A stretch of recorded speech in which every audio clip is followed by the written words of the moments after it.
If you're still awake, there's probably a reason. This is Boring History Nights, where history doesn't speak loudly, but long enough to hush the dark. You didn't come here for answers, maybe not even for sleep, maybe just to be somewhere soft. Here. The stories don't push. They float like something too tired to drown. The air doesn't move.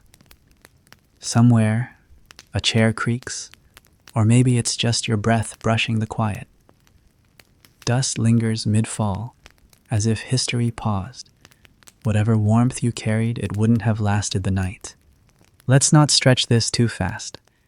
If something about this quiet spiral makes the night pass easier, you can subscribe. Only if you'd want to hear the next one drift by. And if you're still awake, say where the night found you. I read them all, even the ones that don't remember how they got here. Now let the dark stay dark. Let whatever follows arrive slowly, like it's always been here. You don't have to keep up. Just listen. This is Boring History Nights, and you're already inside it. It doesn't start with a battle, not even a soldier. It starts with water. That's always where Rome begins, quietly following rivers, the way some men follow wealth or silence. The Nile wasn't just a river. It was rhythm. It didn't flow like water, it moved like time. Slow, sacred, repeating itself not because it forgot where it had been, but because it didn't need to remember. Before any general pointed south, before any legion set foot on Egyptian soil, the Nile had already fed empires. It didn't beg to be noticed. It didn't raise its voice. But it fed the mouths that fed gods. And that, to Rome, was louder than any declaration of war. You're standing there now, in the dust near Alexandria. The wind carries old salt and papyrus scraps. Somewhere, a boy is counting ships with a reed between his teeth. He doesn't know what they're called. He doesn't need to. All ships are visitors, and all visitors eventually leave, except when they don't. Rome didn't invade Egypt all at once. It leaned, it listened, it weighed. Empires like Rome rarely charge, they hover. They find where the doors already open, then pretend they were invited in. Egypt didn't scream, it sighed, and that was enough. There's a myth that Rome took what it conquered with pride, that it crushed cities like walnuts. But in Egypt, there was something different, something reverent, not out of love, not even respect, but the kind of pause you make before stealing from a sleeping god. Long before Caesar arrived, Egypt was already heavy with prophecy. Every grain of sand carried the echo of a name. Every stone temple knew its lines by heart. Rome wasn't coming to destroy it. Rome was coming to survive it, and that made it cautious. You imagine the Senate halls in Rome, maps stretched wide across marble, voices rising like poorly trained singers.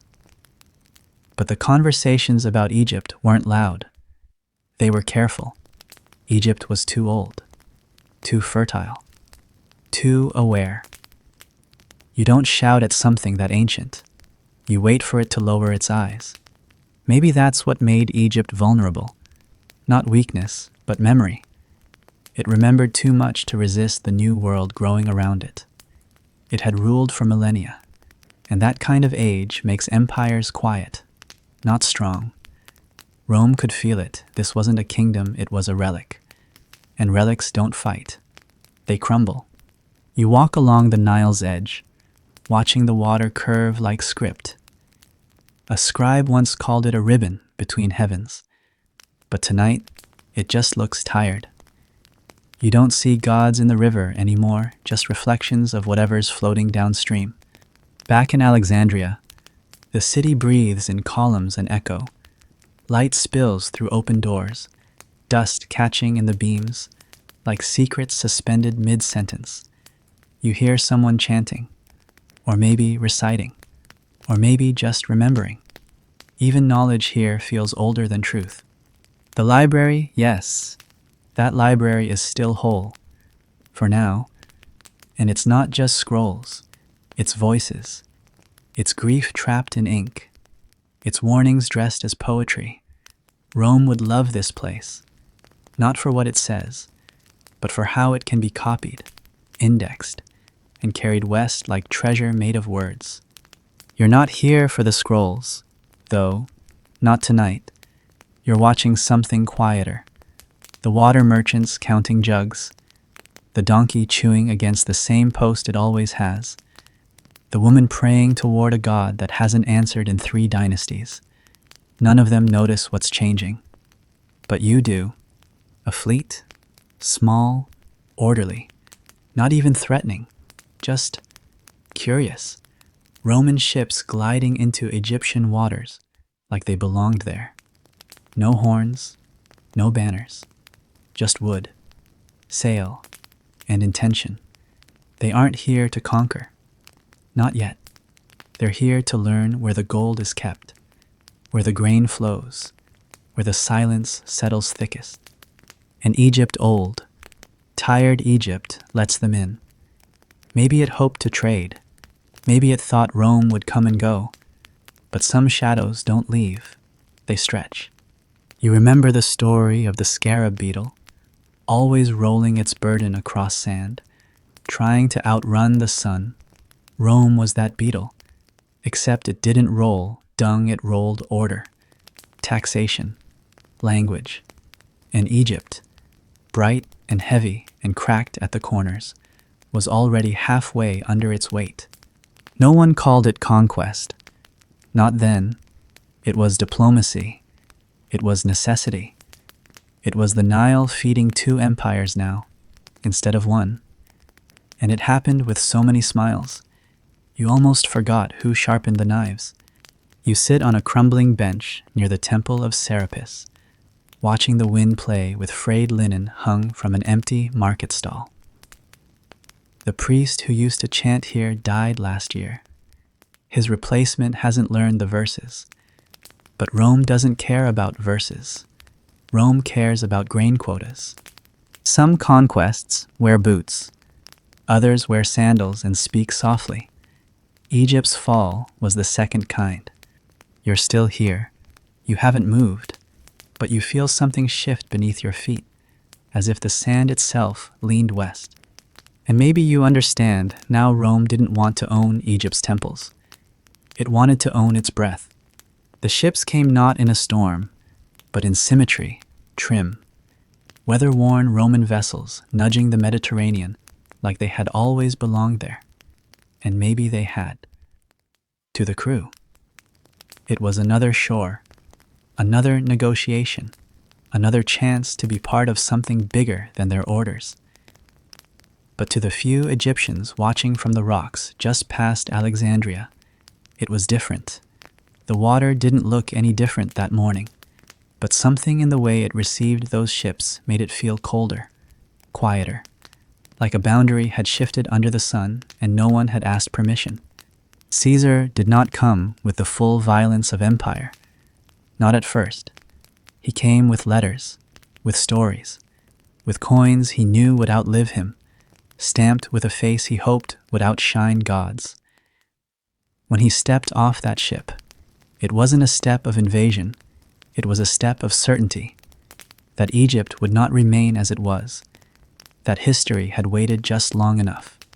He touched sand the way a man claims memory, not reverently, not possessively, but deliberately, like someone who already knows how the story will end and is just catching up to it. He was here to chase Pompey. Yes, that was the reason Rome gave itself, but the way he looked at the coastline said otherwise. You could almost hear the shift in the rhythm of Alexandria's breath. And Cleopatra, well, her story doesn't begin with him, but it bends sharply when he arrives. She was already clever, already desperate, already displaced in her own palace, locked in a war of lineage with her brother that had left more papyrus burned than treaties signed. But Caesar was an opportunity, not a man, not even a god, just a possibility dressed in laurel. She didn't wait in a throne room. That's not how the story goes. She was smuggled to him, hidden in a rug or a laundry sack or wrapped in a sail depending on who tells it. But what matters isn't how she entered the room. It's that when she emerged, something in Caesar's sense of conquest blinked. He was used to seeing land as lines and grain as wealth. But Cleopatra was different. She wasn't Rome's equal in strength or ships or manpower. But she was older, not in age, but in root, in stillness. She carried her kingdom in the tilt of her head and the cadence of her voice. And Caesar, who had seen senators grovel and kingdoms burn, found himself listening. This was not seduction in the modern sense. It was survival, a woman trapped in a civil war, recognizing that the only way out was through the empire breathing down her harbor. She didn't flatter him. She mirrored him, showed him his reflection in Egyptian water, and made him wonder if maybe the two of them could write a future instead of inheriting one. The city shifted around them, quietly, like water settling after a large boat passes. Roman soldiers weren't yet stationed in the streets, but their presence was felt in the markets, in the new scrolls read aloud at the library, in the way merchants began learning Latin phrases without realizing it. Egypt had not yet been taken, but it had already begun to translate itself into Roman. It is here that you first feel the phrase, "Settle Rome took Egypt." It wasn't a sword that made the first cut. It was the eye contact, the shared glances over maps, the agreements that sounded temporary but never intended to be reversed. When Caesar left Egypt, he did so having restored Cleopatra's rule. But what remained in the air was not restoration, it was alignment. Historians still debate whether Caesar loved Cleopatra or merely used her as a local pawn on his wider chessboard. But that debate misses the deeper point. Egypt became necessary to him, not as a lover's land, but as a symbol. To bring her east into his story was to give his empire the sheen of something eternal. Egypt had already existed when Romulus was still a myth. By holding hands with Cleopatra, he made Rome feel older. And in politics, age is power. The grain mattered, yes. So did the geography. Egypt, after all, was Rome's southern flank, the basket of its bread, and the keystone of its control over the eastern Mediterranean. But more than that, Egypt made Rome feel sacred, like it had inherited divinity through alliance. You walk beside Cleopatra now, barefoot on cool marble, the evening air lifting her linen veil just enough to show the curve of her cheekbone. Her eyes are tired, but not weak. She is always calculating, every gesture measured, every silence chosen. She does not look like a woman who lost. She looks like a woman who decided what parts of herself were worth surrendering to win something larger. The palace is quieter than usual. The Roman guards are not loud. They are trained to exist like architecture, but their presence is a weight. And for all the gold and perfume, for all the soft steps and silk robes, Cleopatra is never fully alone. Even in her own halls, she's observed, managed, interpreted, like a myth trying to survive bureaucracy. And Caesar, he's already thinking ahead. He doesn't dream in sunsets or softness. He dreams in maps, in borders that curve toward inevitability. His time in Egypt is brief, but the roots he plants grow quickly. He leaves a child behind, yes, but also a signal that Rome's hand has pressed into this soil, and the imprint will remain long after the fingers pull away. You stand in the harbor the morning he leaves. The sun is low, not yet cruel. The sails rise like soft wings. Cleopatra does not wave. She doesn't need to. Her presence remains with him, not as love, not even as memory, but as function. He will speak of her in Senate halls, and the room will quiet. Not because she is romantic, but because she is Rome's reminder that the East has a voice, and it whispers, eh? Back in Alexandria, life resumes, almost, but something has shifted. The scribes write more carefully now. The merchants weigh their scales twice. There is a hush, not born of peace, but of prediction. Egypt has always been good at sensing what comes next, and what's coming is not Caesar. It is a pattern, a shadow stretching west to east, a hunger that isn't fed by battle, but by bureaucracy. You feel it, don't you? The way the air changes just before something arrives. Not a storm, not a shout, but a hand reaching for your shoulder when you're not looking. That's how it starts. That's how Rome took Egypt. Not with war drums, but with footsteps you didn't notice until they were inside your room. She did not fall in love. That would have been too easy and too costly. Cleopatra, ruler of a crumbling kingdom and a lineage stained with blood and whispers, didn't have the luxury of emotion that didn't serve a purpose. What she offered was not affection, it was alliance, precise and shaped like a blade held against the future. The world had never been safe for queens, but it had, sometimes, been willing to tolerate them if they learned to speak the languages that men mistook for strength, power, control, strategy.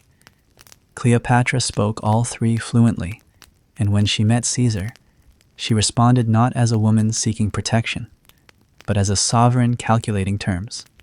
There was no poetry between them in the beginning. The poems came later, written by those who couldn't imagine empire without romance. But Cleopatra never blinked unless it meant something.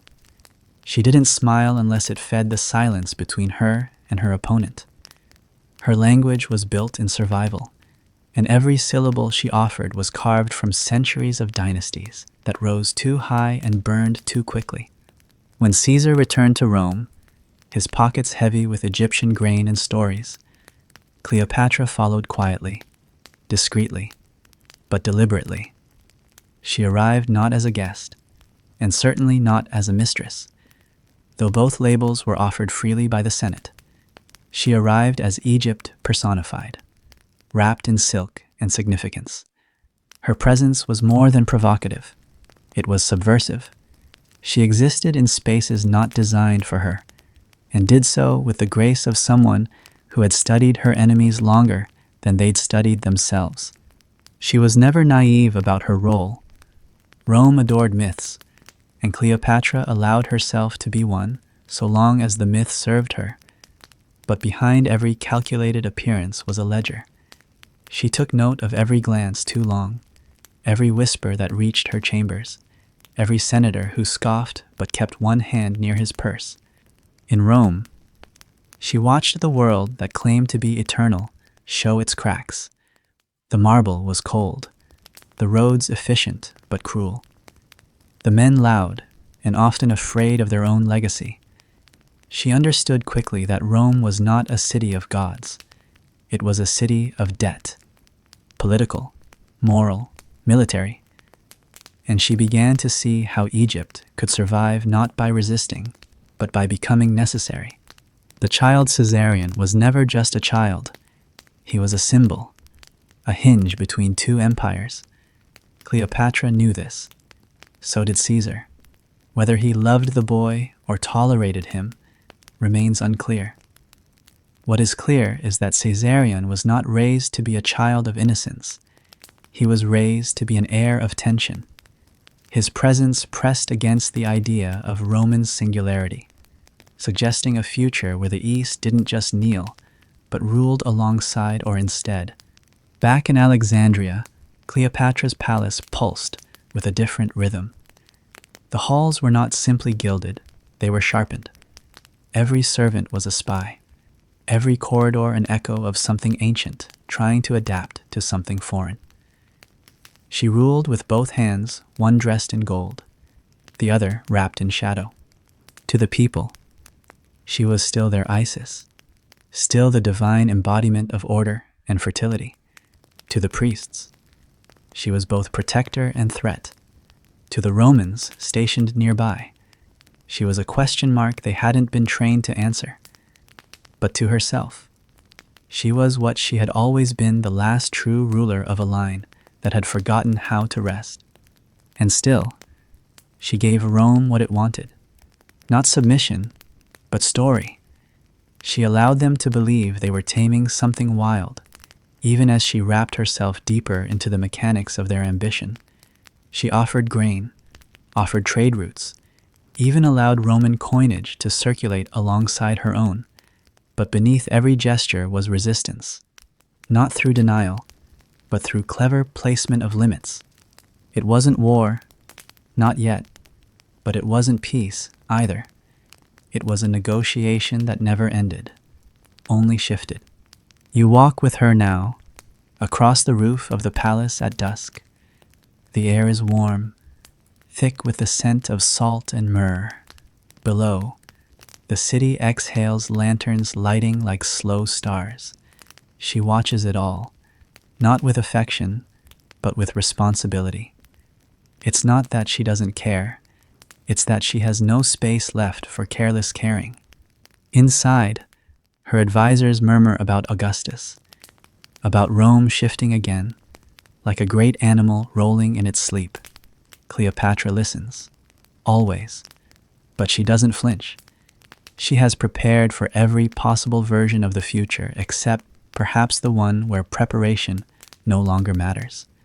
And still, she reigns, not with armies, not even with laws, but with presence, with the way her name is spoken in both Rome and Alexandria, often in the same breath, with the way her choices, who she allies with, who she doesn't send ripples wider than those of entire legions.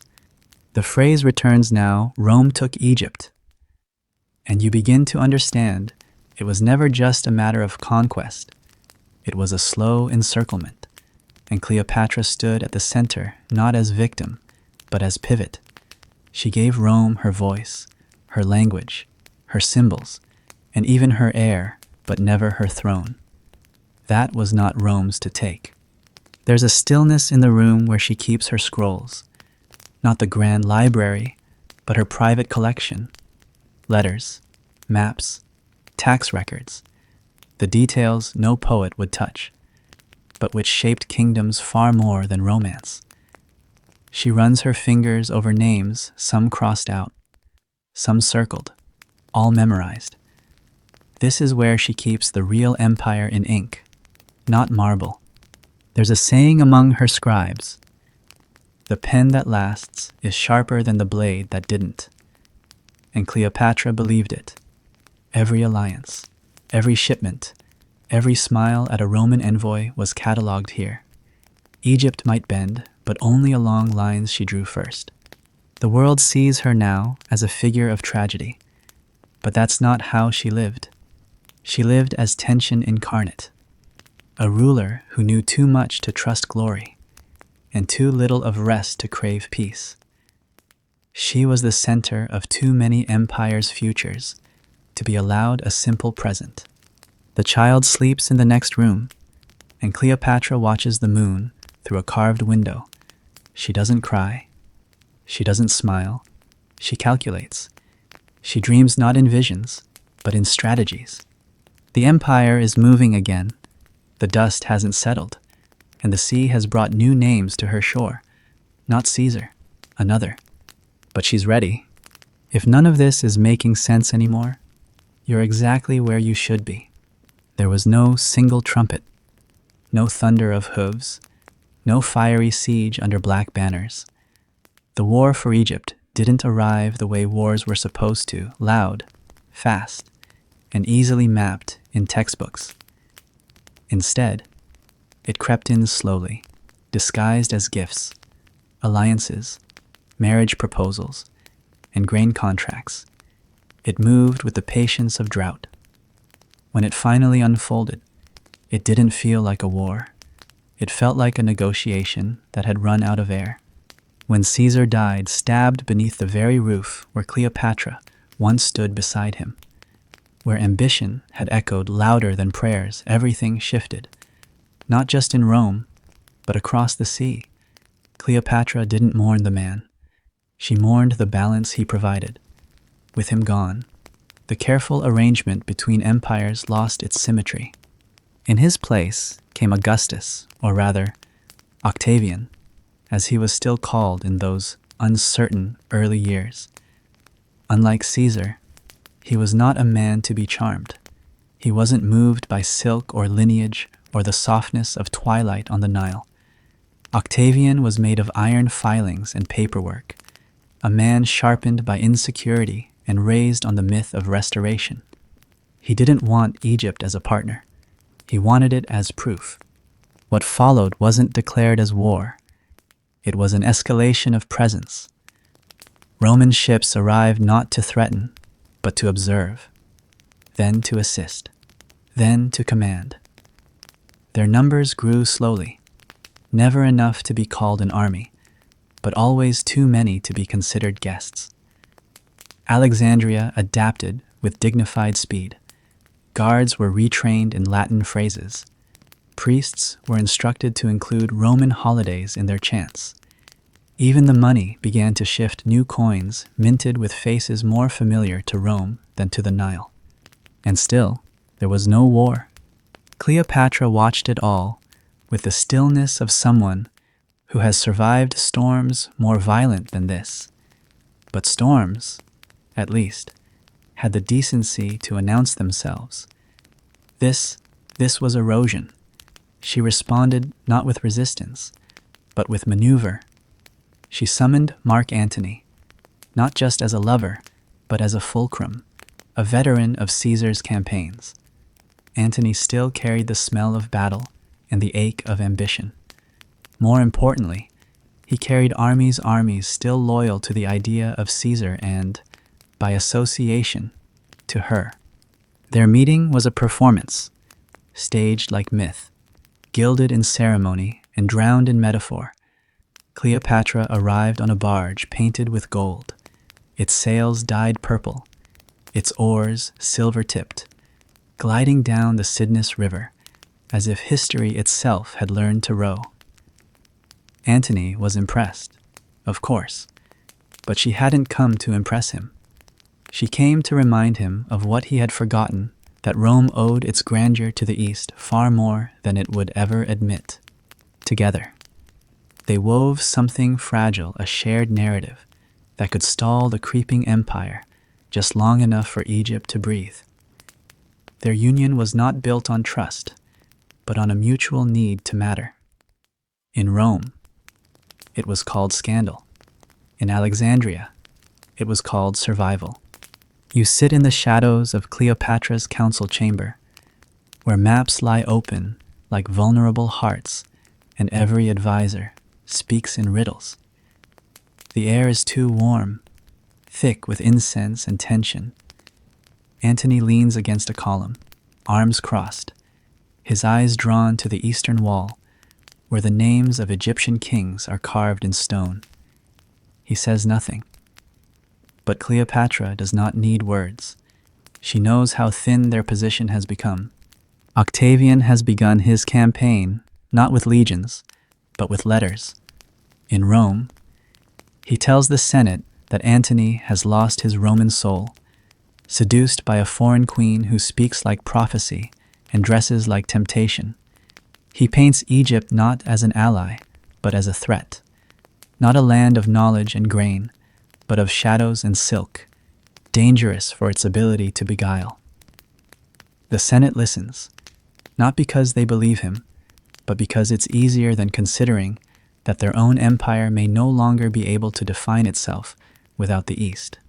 Antony responds by sending a will to the temples in Alexandria, naming Caesarion as Caesar's legitimate heir, confirming what had been whispered in palace halls for years.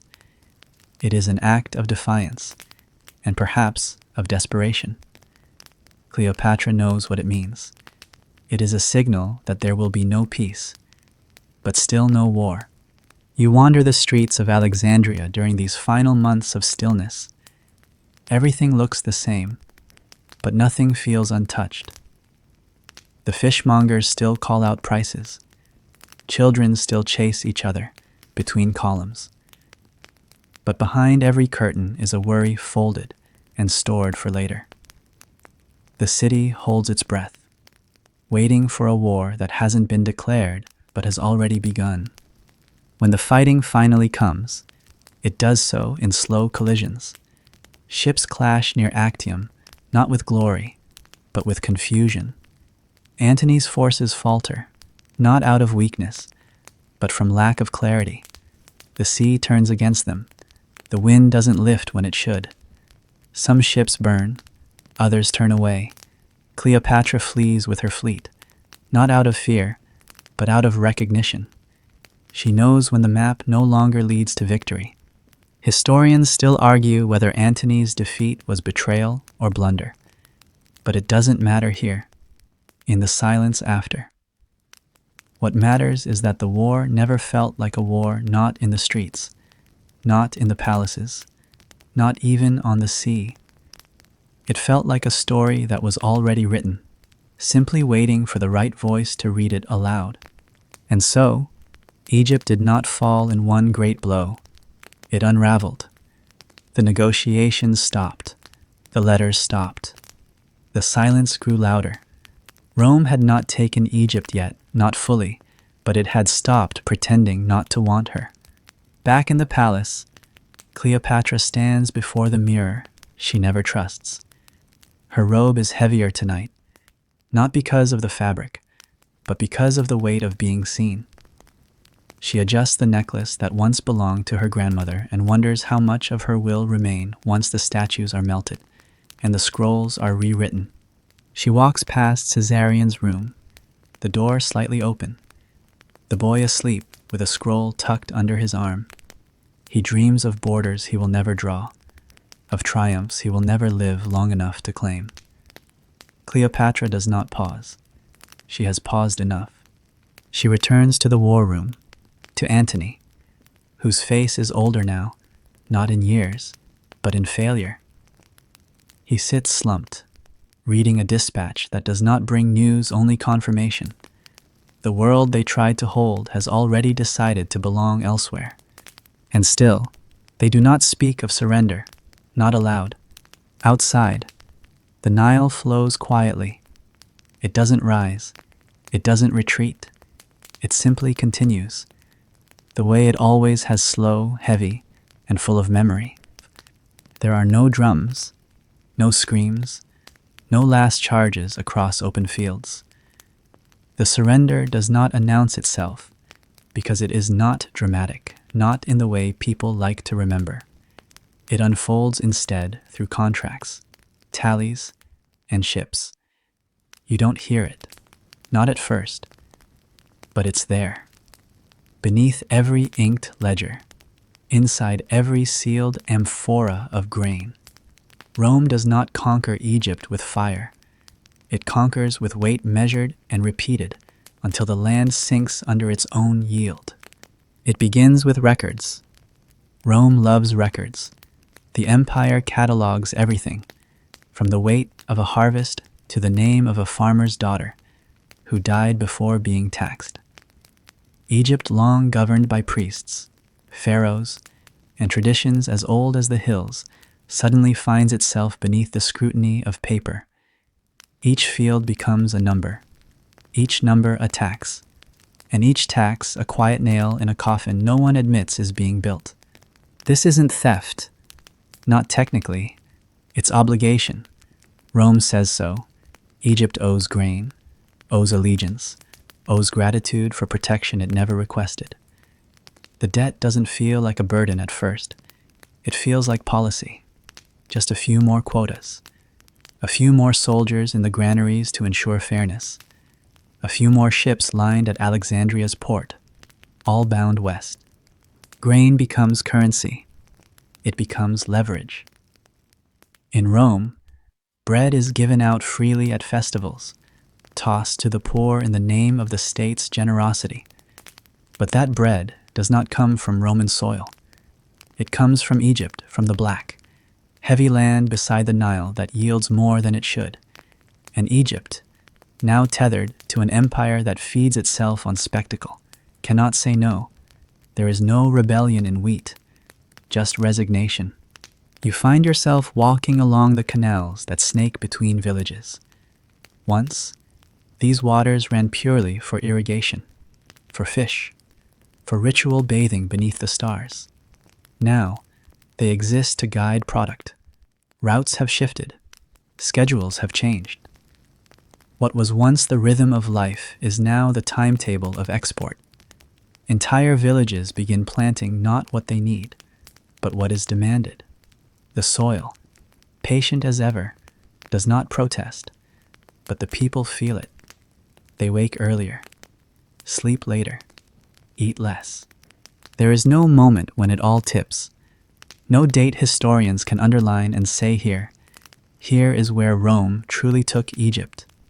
Because it wasn't a battle, it was an accumulation. The way dust settles, the way silence grows, the way a man finds himself bowed not from one blow, but from the 1,000 daily ones he never thought to name. In temples, priests adjust. They recite hymns with Latin endings. They light candles at Roman hours.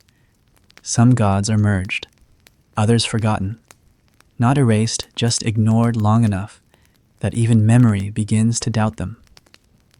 The ceremonies continue, but thinner, hollower.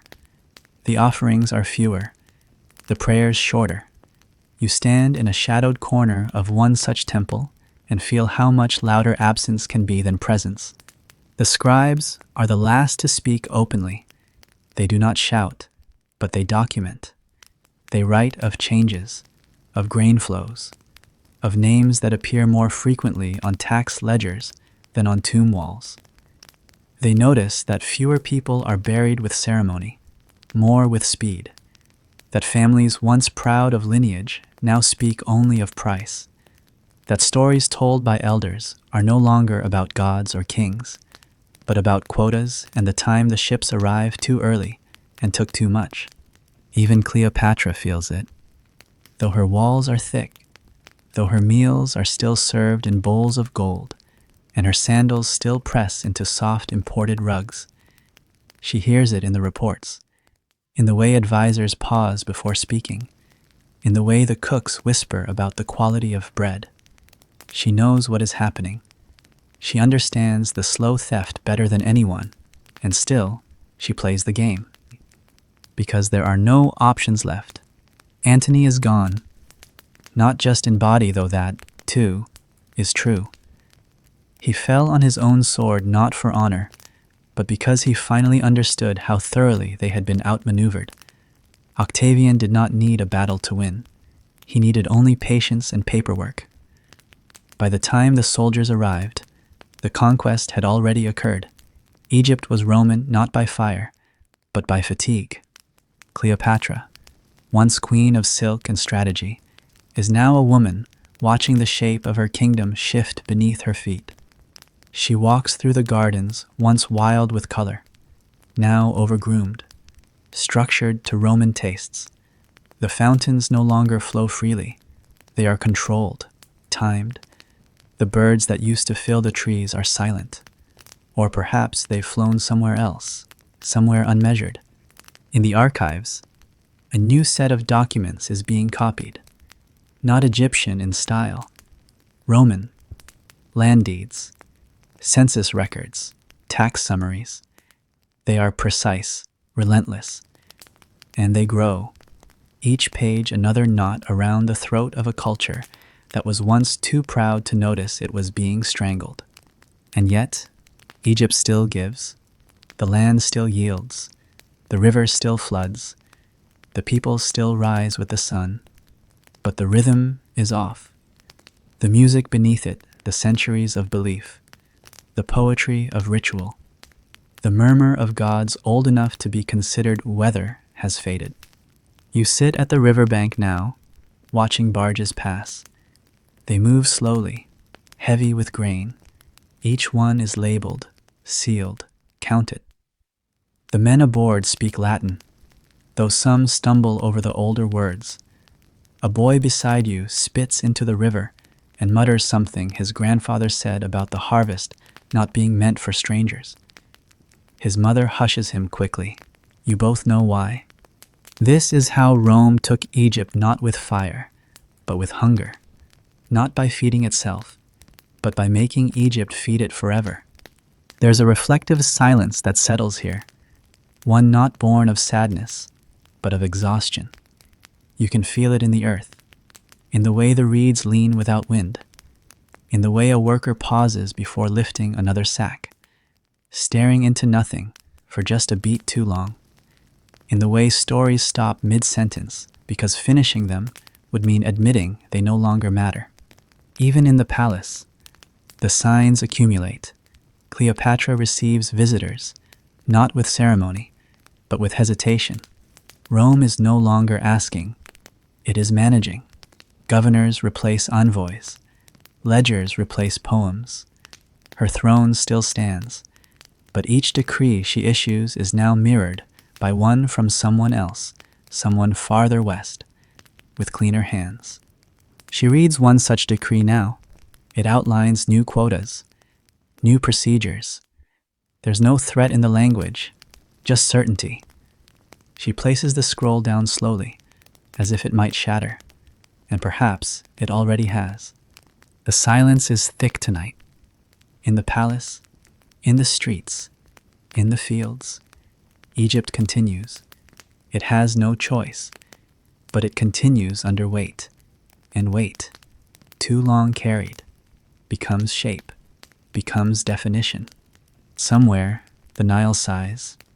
There is something different about the air, not just the warmth, though it still clings to your skin like a second layer, nor the wind, which continues to push the river in directions it's long since learned to ignore. No, it is the quality of stillness that tells you everything has changed. A stillness not born of peace, but of exhaustion of something too long denied finally collapsing inward. Not with sound, but with shadow. It is no longer rumor, nor theory, nor the slow creeping of policy masked as partnership. It is fact now. Egypt is Rome's, fully, legally, eternally, or so the tablets say. There was no announcement shouted from rooftops, no decree painted in red across the city's gates. It was done, as many endings are, in a room too quiet, by hands too clean, witnessed by men who would rather not be remembered. When Octavian, now Augustus, crowned in the delicate armor of statesmanship, stood before the Senate to report the end of Egypt's sovereignty, he spoke not of conquest, but of preservation. He called it necessary. He called it a rebalancing of the world. He did not call it theft, though theft was exactly what it had become, not just of land, or power, or coin, but of breath, of voice, of will. Cleopatra was gone by then. Her death had been softened by poets, hardened by skeptics, immortalized by marble and myth. The snake, the tomb, the final glance. But in truth, it was not about romance or revenge. It was about control. She died because Rome no longer needed her alive.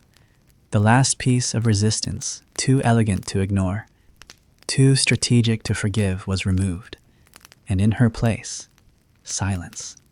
The boy, Caesarion, her son with Caesar, was said to have been quietly executed, not by declaration, not by spectacle, just removed.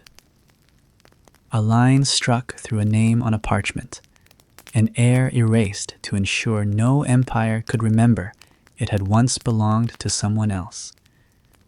Rome didn't kill children. It simply erased futures that contradicted its present. And thus, Rome took Egypt. Not suddenly, not loudly, but entirely. It declared the land a private holding of the emperor, not a province, not a vassal, but a possession. Egypt became the personal property of Augustus, not Rome itself, not the Senate, but the man who had risen from civil war with a kingdom in one hand and a ledger in the other. No senator could enter Egypt without his explicit permission. No military governor ruled it. Instead, he sent equestrians, lower-ranked officials loyal not to the republic, but to him. Egypt had become his mirror, polished and absolute.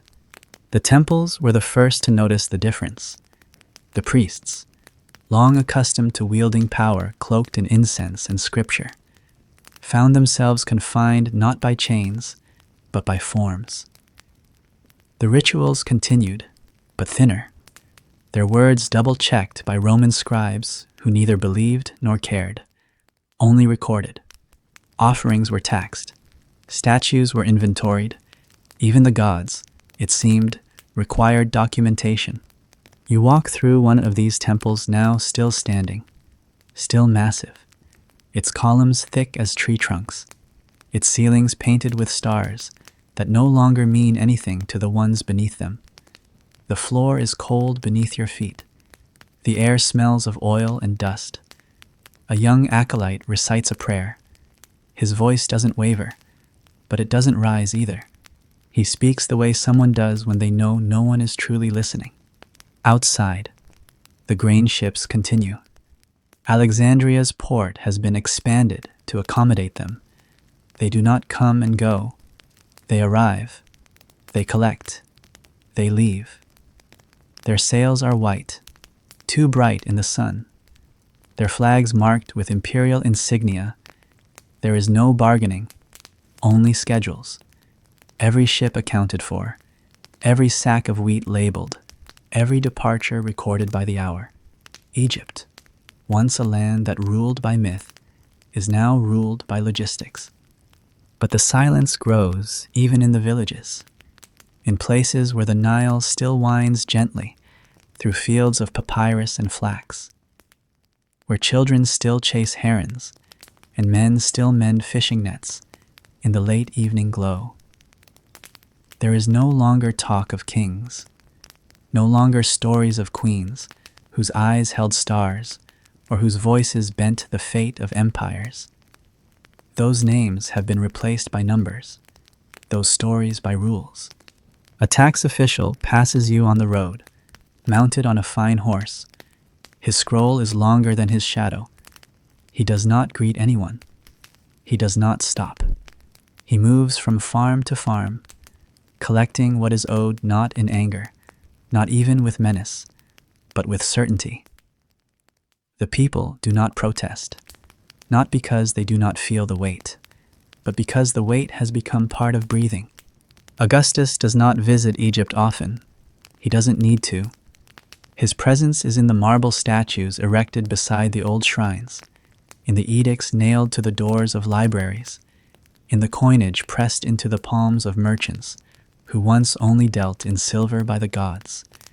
His hand is not seen, but it is always felt. In Alexandria, the library has changed. Some rooms remain untouched, their scrolls neatly arranged, still smelling faintly of ink and dried lotus. Others have been repurposed, cataloged, Romanized. New texts arrive not in the language of dreams, but in the language of command. Trade agreements, naval reports, agricultural estimates. The poetry, when it comes, is measured in productivity. A scribe tells you that one of the old manuscripts, written during the reign of the last true pharaoh, centuries before has been marked for translation. Then possible destruction, too pagan, he says, without looking up. His tone is not cruel, just tired. The streets are busier now, paradoxically.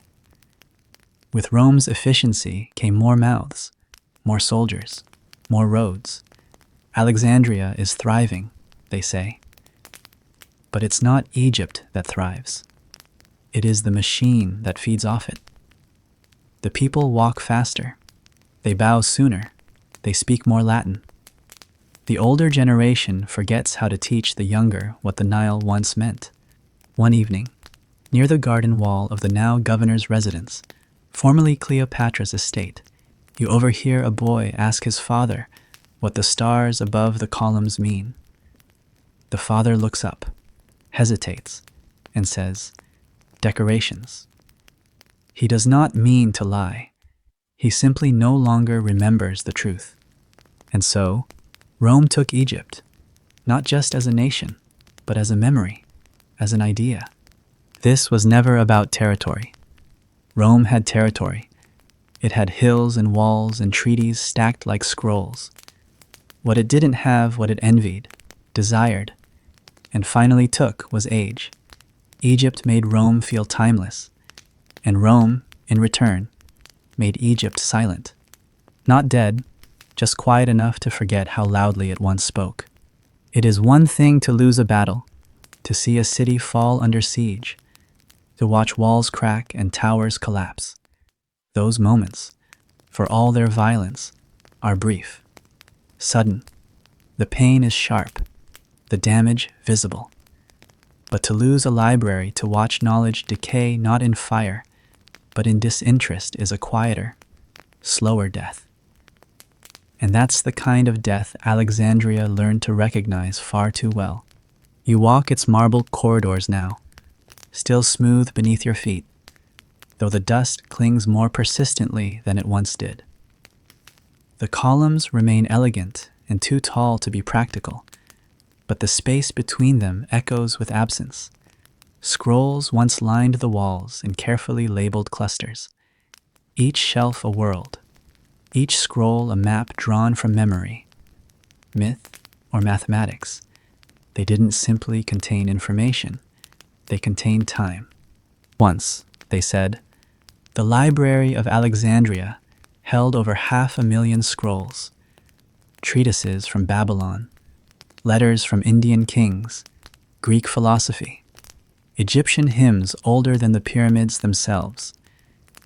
It was not a place of preservation, it was a place of expansion, a place where curiosity lived out loud. And now some shelves remain. Others have been emptied, not by fire or flood, but by reallocation, by irrelevance. Roman officials arrived and took what they deemed useful military calculations, agricultural data, charts of river depth during seasonal flood.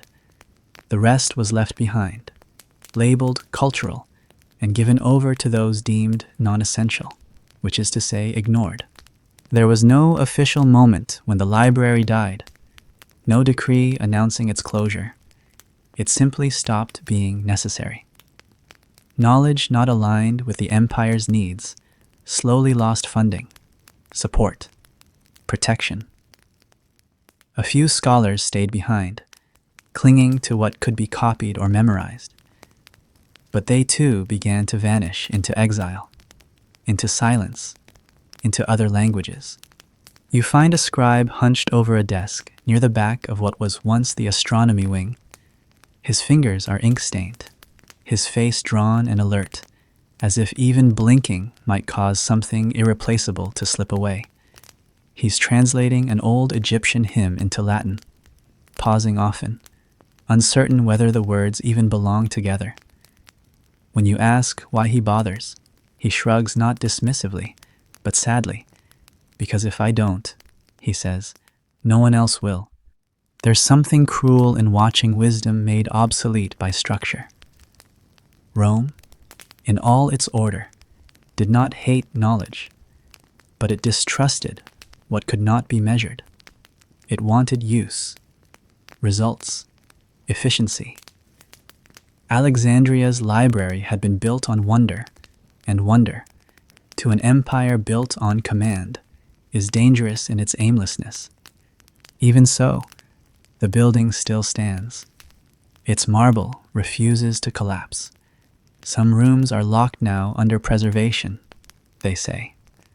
Though no one ever enters, others have been turned into storage for imperial records, crates stacked where philosophers once debated, under oil lamps. In the central atrium, you pause beneath the domed ceiling, where a mural still shines in faded gold. Stars, planets, boats sailing across constellations.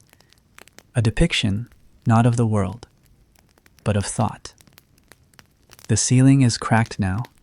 A vine has begun growing along one side, reaching up slowly, as if trying to touch something that no longer exists. You wonder whether anyone has looked up in years. Or in one corner, half hidden behind a draped cloth, stands a statue of Callimachus, the poet-scholar said to have devised the first great catalogue. His eyes, carved in eternal thought, gaze toward a space where his index no longer stands. He, like so many, had trusted the future to care, and the future had found other priorities. You sit on one of the stone benches where students once listened. Their voices are gone now, but the shape of them remains. The way the room curves, the way silence settles into the corners, uninvited but not unwelcome. You trace your fingers along the grooves in the stone, a name, perhaps, a lesson, a question, something left behind by someone who believed that what they learned here mattered. What Rome did not destroy, it absorbed, and what it could not absorb, it left to weather. The library was not burned, not fully. That myth is more comforting than truth. Fire would have at least acknowledged value. Neglect did worse. It confirmed irrelevance. Still, there are whispers, scrolls hidden in homes, pages copied and smuggled south, fragments tucked inside temple walls. Memory does not vanish easily, not when it has been written so many times in so many hands. But even memory bends when pressed. Even belief fades when left alone too long. The scholars who remain do not argue anymore. They translate, they comply. Some do it to survive. Others do it in hopes of leaving a trace behind. One last footnote before the story ends. A woman walks past carrying a bundle of papyrus. She doesn't look like a guardian of wisdom, just another clerk, another quiet presence cataloging silence. But you follow her, curious. She enters a room you hadn't seen, smaller, unmarked. Inside, two children sit cross-legged on the floor, listening as she reads aloud, not Latin, but Old Egyptian, a story about a bird who sang before the sun rose, and how the gods would not begin their work until they had heard its voice. The children are still. One of them blinks slowly, then whispers, "But the bird died, didn't it?" The woman pauses, then says softly, "No, it just changed where it sings." You step back into the hall, unsure if what you heard was meant for you. The mural above flickers as light shifts across the ceiling, and in that moment, you feel it not hope exactly, but residue, proof that even in the quietest corners, something tries to remain. This is what the library became. Not ruins, not rubble, but a witness, a building that watched itself vanish. One scroll at a time. It didn't scream, it didn't burn. It just remained open long enough to see what came next. And when Rome took Egypt, the library did not resist. It simply turned the page and kept reading, even when no one else listened. If your eyes are fading, let them. The story wasn't waiting for anyone. It is said that when Cleopatra died, the walls did not echo, that no guard ran for help, that no priest recited the necessary rites in time. Only a few noticed the hush. It wasn't that they didn't care. It was that the silence felt familiar, as though it had been rehearsed. Her death was not a fall. It was a folding inward, like fabric too heavily embroidered to bear its own weight. History would later argue over the details. Some insisted she died by snakebite, the infamous asp hidden in a basket of figs, or coiled against her skin beneath ceremonial robes. Others claimed poison, some powder, some tincture, some whispered name passed between servants with trembling hands. A few even suggested the wound was self-inflicted, that she, too, carried a blade. The truth is less generous than all of these. She died as women in power so often do not, in the moment of action, but in the aftermath of abandonment. Rome had already written her ending before she breathed her last. Her story had become inconvenient. Her survival, once political theater, had grown unmanageable. She had no more moves, no more alliances to forge. Her children were already marked. Her city, surrounded. Her title, made ornamental. And in that stillness, she chose the only act that Rome could not control, her own erasure. You stand now in the chamber where it likely happened. Though the furniture is gone, the floor scrubbed too many times to reveal anything useful. It is not grand. It is not adorned in marble or silk. It is plain, an old room built to last, not to dazzle. The walls feel heavy, not with stone, but with all they've heard and never repeated. There are no screams in this room, no stains, no signs of struggle, just the ghost of decision. You run your hand along the ledge by the window, where perhaps she looked one last time over a kingdom she had already lost. The harbor would have been visible then, its ships, its fires, its Roman flags rising one by one as another city bent to paper and command. Some say she died with dignity. Others argue that dignity had nothing to do with it. What matters is not whether she died well, but that her death closed the book Rome had been too impatient to finish writing. With her gone, the narrative became simpler. Egypt had no monarch, no voice, no excuse left to resist. The queen who had been myth, partner, threat, and spectacle was now just memory, and that Rome could shape however it liked. Octavian didn't flinch. He was not a man who flinched. Upon hearing of her death, he ordered her body to be buried beside Antony's. A gesture of mercy, perhaps, or a political performance, one final nod to the idea that what had happened between them was romance, not resistance. But even in death, Cleopatra was not allowed her own script. The funeral was Roman, the eulogy Roman, the interpretation Roman. You watch as the procession is imagined priests who do not understand the language of her gods, senators who never dared speak her name while she lived, now placing coins upon her grave with practiced reverence. The city watches but does not weep. Grief has grown quiet in Alexandria. It wears the face of compliance now. Caesarion, too, does not get to choose his ending.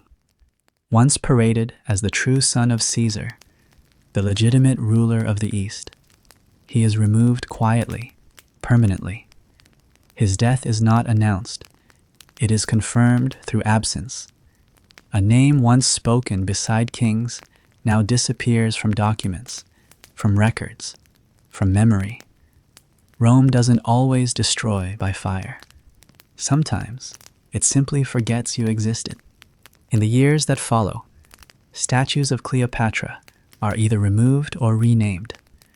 Her face is softened in stone, the angles made less sharp, her gaze directed downward instead of forward. In coinage, she no longer appears.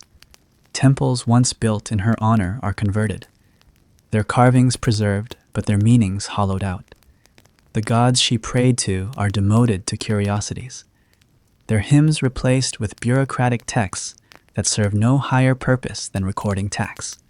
And still, she remains, not physically, not even factually, but metaphorically, Cleopatra, the queen, the ruler, the strategist, is gone. But Cleopatra, the myth, the warning, the echo that remains. Rome does not rid itself of her entirely, because to do so would require forgetting the moment it had to kneel before her, if only politically, if only briefly. You walk through the museum that now stores some of what was hers. Not much. A brooch? A stylus? Perhaps a comb. Each artifact displayed behind thick glass, labeled with caution, attributed to Cleopatra VII, as if even now history hesitates to confirm what belongs to her. Tourists shuffle past, pausing briefly, then moving on. No one lingers long. The lighting is too sterile, the context too diluted. A guide recites her story in a low voice, describing her fluency in 9 languages, her political skill, her relationships with Caesar and Antony. The guests nod, take photos, leave. No one speaks of her policies, of how she controlled inflation, of how she preserved Egyptian identity under Roman pressure for nearly 2 decades. Those details are inconvenient. They don't fit the mold. This is how Rome took Egypt, not just the land, but its image, its narrative, its memory. And Cleopatra, perhaps more than anyone, was rewritten in ink that did not belong to her. There is a particular cruelty in watching someone survive every storm, every betrayal, every diplomatic trap only to be erased not by enemy, but by authors. She could have been remembered as a ruler, a tactician, a sovereign who outlasted expectations. Instead, she is remembered most often as a lover. The story ends with her body, not her mind. But the Nile remembers. As you leave the chamber, the sun cuts across the stone floor in narrow gold beams. Dust dances in their light, like a language that no longer has anyone left to speak it. The river outside does not care for funerals. It has outlived them all. It will carry the fragments of her reign as it has carried so many others, slowly, steadily, reshaping the edges of what once felt permanent. And if you listen carefully, in the spaces between footsteps, in the breath between one name and the next, you might still hear her, not her voice, but her resistance, not her laughter, but the shadow of strategy. A woman who ruled a land too old to kneel, and who made even Rome pause long enough to fear she might never fall. But all things fall, eventually. Even queens who speak an empire, there is a kind of triumph that doesn't cheer, a victory so complete, so surgically executed, that it feels less like conquest and more like inevitability. That is the kind of victory Augustus took when he claimed Egypt not as a prize of war, not as the spoils of a dramatic campaign, but as something preordained, like a seal being placed on a door that had already been closed.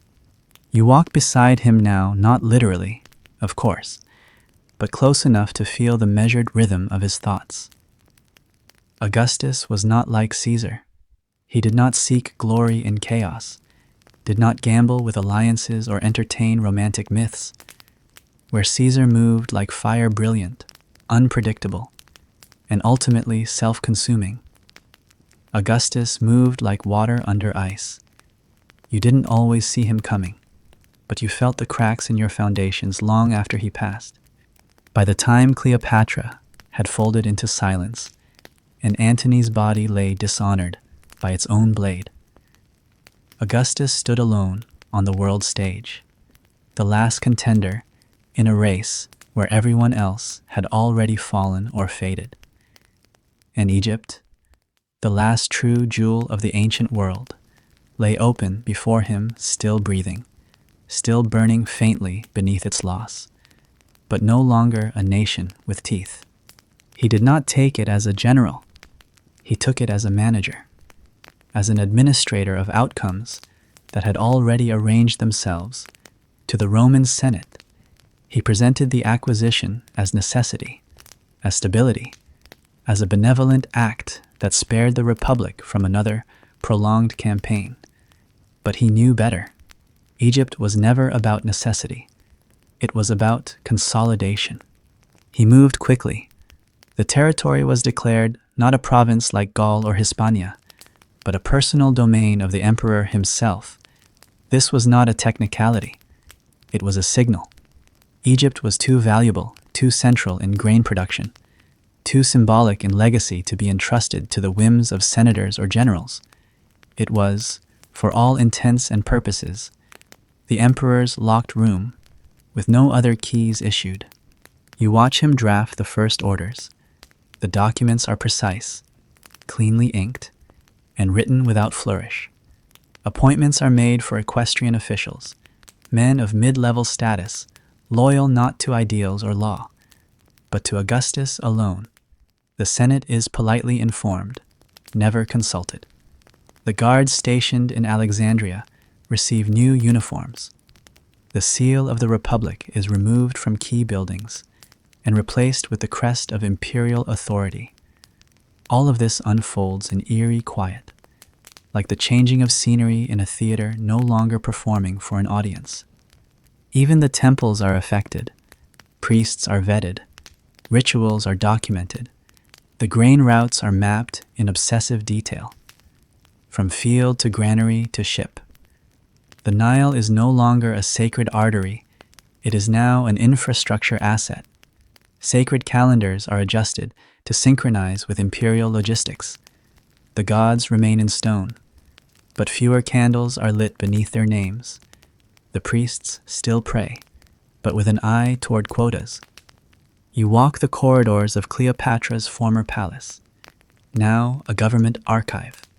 Her chambers have been converted into record rooms. Her gardens, once wild and fragrant with acacia and myrrh, have been cleared for administrative courtyards. A fountain still trickles, but the scent of flowers is gone. In its place is the sharp, dry smell of parchment and ink. Augustus does not linger in Egypt long. He doesn't need to. His control is secured not by presence, but by design. He has transformed Egypt from a sovereign land into a supply chain. Its wealth flows north, but its soul remains bottled, labeled, stored. He leaves behind statues, yes, but more importantly, he leaves behind policy. Rome has always loved law, but in Egypt, it learns to love bureaucracy. There is something unnerving in how efficiently it all happens. One might expect resistance, pockets of rebellion, perhaps scattered violence, but Egypt offers none. Not because it accepts its fate, but because it is too weary to articulate refusal. The years of manipulation, the slow theft, the false alliances, and finally the abandonment of its last queen. These things have dulled the edge of protest. What remains is a kind of reluctant obedience, not born of respect, but of necessity. And Augustus knows this. He doesn't demand loyalty. He demands reliability. So long as the grain ships arrive on time, so long as the census is conducted and the tax collected, Egypt can keep its shadows. Rome will not interfere with its ghosts, provided they do not interfere with Rome's bread. Still, something in the air remains unsettled. The people speak Latin now, at least in marketplaces and courts, but their dreams do not. The old stories still circulate, in quiet corners, in whispers shared between mothers and children. Not about Cleopatra or Antony. Those names are now too dangerous, but about the gods, about the river, about times before the West knew where Egypt was. There's an old man who sits by the base of the Serapeum temple.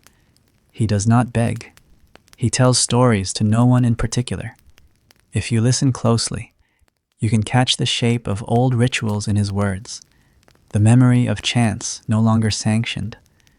A young official passes him without notice, flipping through a ledger. The stories go unrecorded, but they go on. This is how Egypt continues under Rome, through Rome, despite Rome. The Nile flows as it always has. Its floodwaters remain indifferent to imperial order. The soil still darkens in the right season. The crops still rise. But now, every measure of that harvest is claimed before it is even seen. The people do not farm for themselves anymore. They farm for contracts, for balance sheets written in a city they will never visit. Hunger is rare, but so is abundance. The children of Alexandria play in the streets, like all children do, but the games are different. No longer pharaohs and gods. Now it's governors and soldiers. Coins are flipped, statues mimicked, even pretend has been reorganized. One day, a group of them gathers around a broken piece of mosaic. Its colors faded, the image barely recognizable. One asks what it is. The others shrug. A girl says it used to be a queen, but someone else corrects her it's probably a goddess. Or maybe a Roman symbol. They don't agree, and eventually, they leave it behind, uninterested. This is what it means for Rome to take Egypt, not just to conquer, not just to occupy, but to dilute, to make memory indistinct, to replace certainty with confusion, until even reverence forgets what it was kneeling for. You sit by the edge of the river as night settles, watching the lanterns flicker along the docks.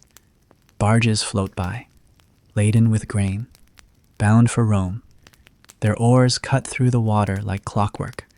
Somewhere, a man counts them. Somewhere else, a list is updated. But here, by the reeds, the world is quiet. The stars blink overhead unchanged, unclaimed. The wind stirs the tall grasses, and for a moment, you remember something that might not be true anymore, that this land was once called the gift of the Nile, and that gifts, by nature, are not supposed to be taken forever. There are moments when a name becomes more powerful than a place, not because it carries more meaning, but because it's easier to store, easier to hail, easier to control. That is what happened to Egypt. It did not vanish, nor was it razed, but in the hands of Rome, it became abstract reduced, translated, and ultimately made manageable. It stopped being a world and started being a line in an account book, a word in the margin of a decree, a province not in truth, but in paperwork. You hold one of those decrees now, not a real one, of course, but a copy of a copy, preserved in the scribal style that survived the centuries. The ink is faded, the parchment rough, but the phrasing is clear. Egypt is listed not among equals, but among assets. Its grain tallies, its tax rates, its border protocols, all arranged in careful lines with no room left for context. There is no mention of gods, no acknowledgement of pyramids or priests, just percentages, transit times, quantities owed. Augustus had formalized the relationship, if such a word could be used for ownership. Egypt would no longer be referred to as kingdom or realm. It would now be an appendage, an extension of will, a dependable flow of resource and influence, not because it had chosen to be, but because it had been too valuable to remain otherwise. This is how Rome took Egypt for the third time. Not through Caesar, and not through Augustus's military silence, but through the slow tightening of administrative grip. A country can withstand invasion. It can even survive occupation. But bureaucracy, the daily erosion of agency, the incremental redefinition of identity through ink and protocol, leaves scars that cannot be seen, only lived. You walk now through the records hall of Alexandria, where scrolls and codices are sorted by Roman law. It is cleaner than it once was, more efficient. The guards are bored, which means the system works. Every item is cataloged, cross-referenced, stored in crates bound for Rome's central archives. If knowledge is power, then documentation is conquest. Egypt has been fully documented. A clerk at one of the tables is correcting a ledger. He pauses to sharpen his reed pen, the scraping sound momentarily louder than the mutter of other scribes. You ask him what he's copying. Census data, he replies. For shipment routes. And names. He smiles politely, but with the distant weariness of someone who no longer wonders why names need to be counted. It would be easy to see this as progress. Rome brought roads, after all, aqueducts, a more uniform currency, a legal system that was, in many ways, revolutionary. But it also brought the erasure of ambiguity. Egypt had thrived on layered truths. Its religion, its politics, its mythology were never meant to be tidy. Rome, in contrast, thrived on clarity, and clarity leaves no space for contradiction. So what didn't fit was removed. Even language changed. Greek remained in scholarly use, but Latin increasingly dominated commerce and government. Egyptian, written in hieroglyphs, became ceremonial at best, eventually reduced to an art form, then an enigma, its meaning lost for nearly 2,000 years. A living language fossilized before its last sentence had even faded from the walls. You find yourself in a town east of the Nile Delta, one of the smaller administrative centers. The governor's residence is modest, made of limestone, with a courtyard and olive trees.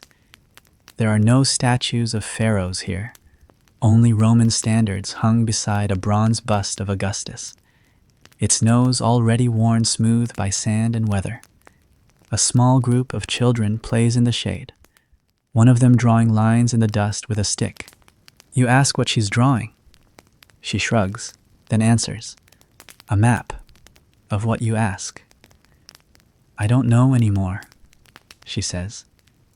"It used to be the river, but it keeps changing." Even the river is being charted now, not as a sacred force, but as a logistical element. Its flood cycles are measured and compared to previous years. When the Nile rises too high or too little, Rome sends engineers, not priests. Ritual has been replaced by calculation. The river no longer gives, it performs. And if it fails to perform, it is corrected. At the port, men are loading grain into ships. Each sack is marked with origin, weight, and shipment number. The process is astonishingly fast. No prayers are spoken, no songs sung. A foreman shouts instructions in Latin. The work is not cruel, but it is hollow. You watch one of the men pause, stare at the water for a moment too long. Someone shouts at him. He nods, lifts another sack, and continues. In that moment, you realize what's missing. Not color, not life, but meaning. Egypt is still functioning, perhaps even prospering by certain measures, but its heartbeat is buried beneath ledgers, and in its place, there is noise, productivity, movement without spirit. At the edge of the port, a woman sells fish beside an old stone wall. She doesn't speak Latin. When asked about the year, she references the Nile flood, not the Roman calendar. You ask her how business is. She shrugs. The same, she says. More mouths, fewer stories. It's not an accusation, just a fact. Rome didn't need Egypt's beliefs. It needed its abundance. So it kept the temples, but hollowed them, kept the art, but renamed the figures, kept the customs, but rewrote the meanings. All of it fit neatly into columns and inventories, even grief. You visit a funeral in a small village. The procession is short. A few family members, a priest, a clay vessel with offerings. The rituals are still performed, but mechanically. The priest mispronounces several of the older invocations. No one corrects him. The deceased is buried with coins placed over the eyes, an imported Roman custom. But someone also places a reed pen near the body, an old Egyptian symbol of writing one's name in the afterlife. The two traditions sit side by side, unaware they do not belong together. Later, you see a boy carving something into the mud brick of a wall. He's hiding from a guard. Though the act is not criminal, He is carving a name not his own, but one passed down from a grandfather, too long to fit cleanly into the Roman system. He finishes it, smiles, and runs. The wall will be washed in the next rain. That name, you realize, may be the last time it's written. This is what happens when Rome takes Egypt, not an explosion, but a replacement. Not fire, but translation. It is not the death of a culture. It is its absorption slow, administrative, and final.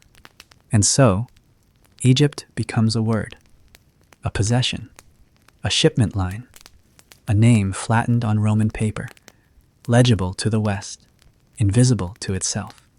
If you've started slipping out of it, keep going.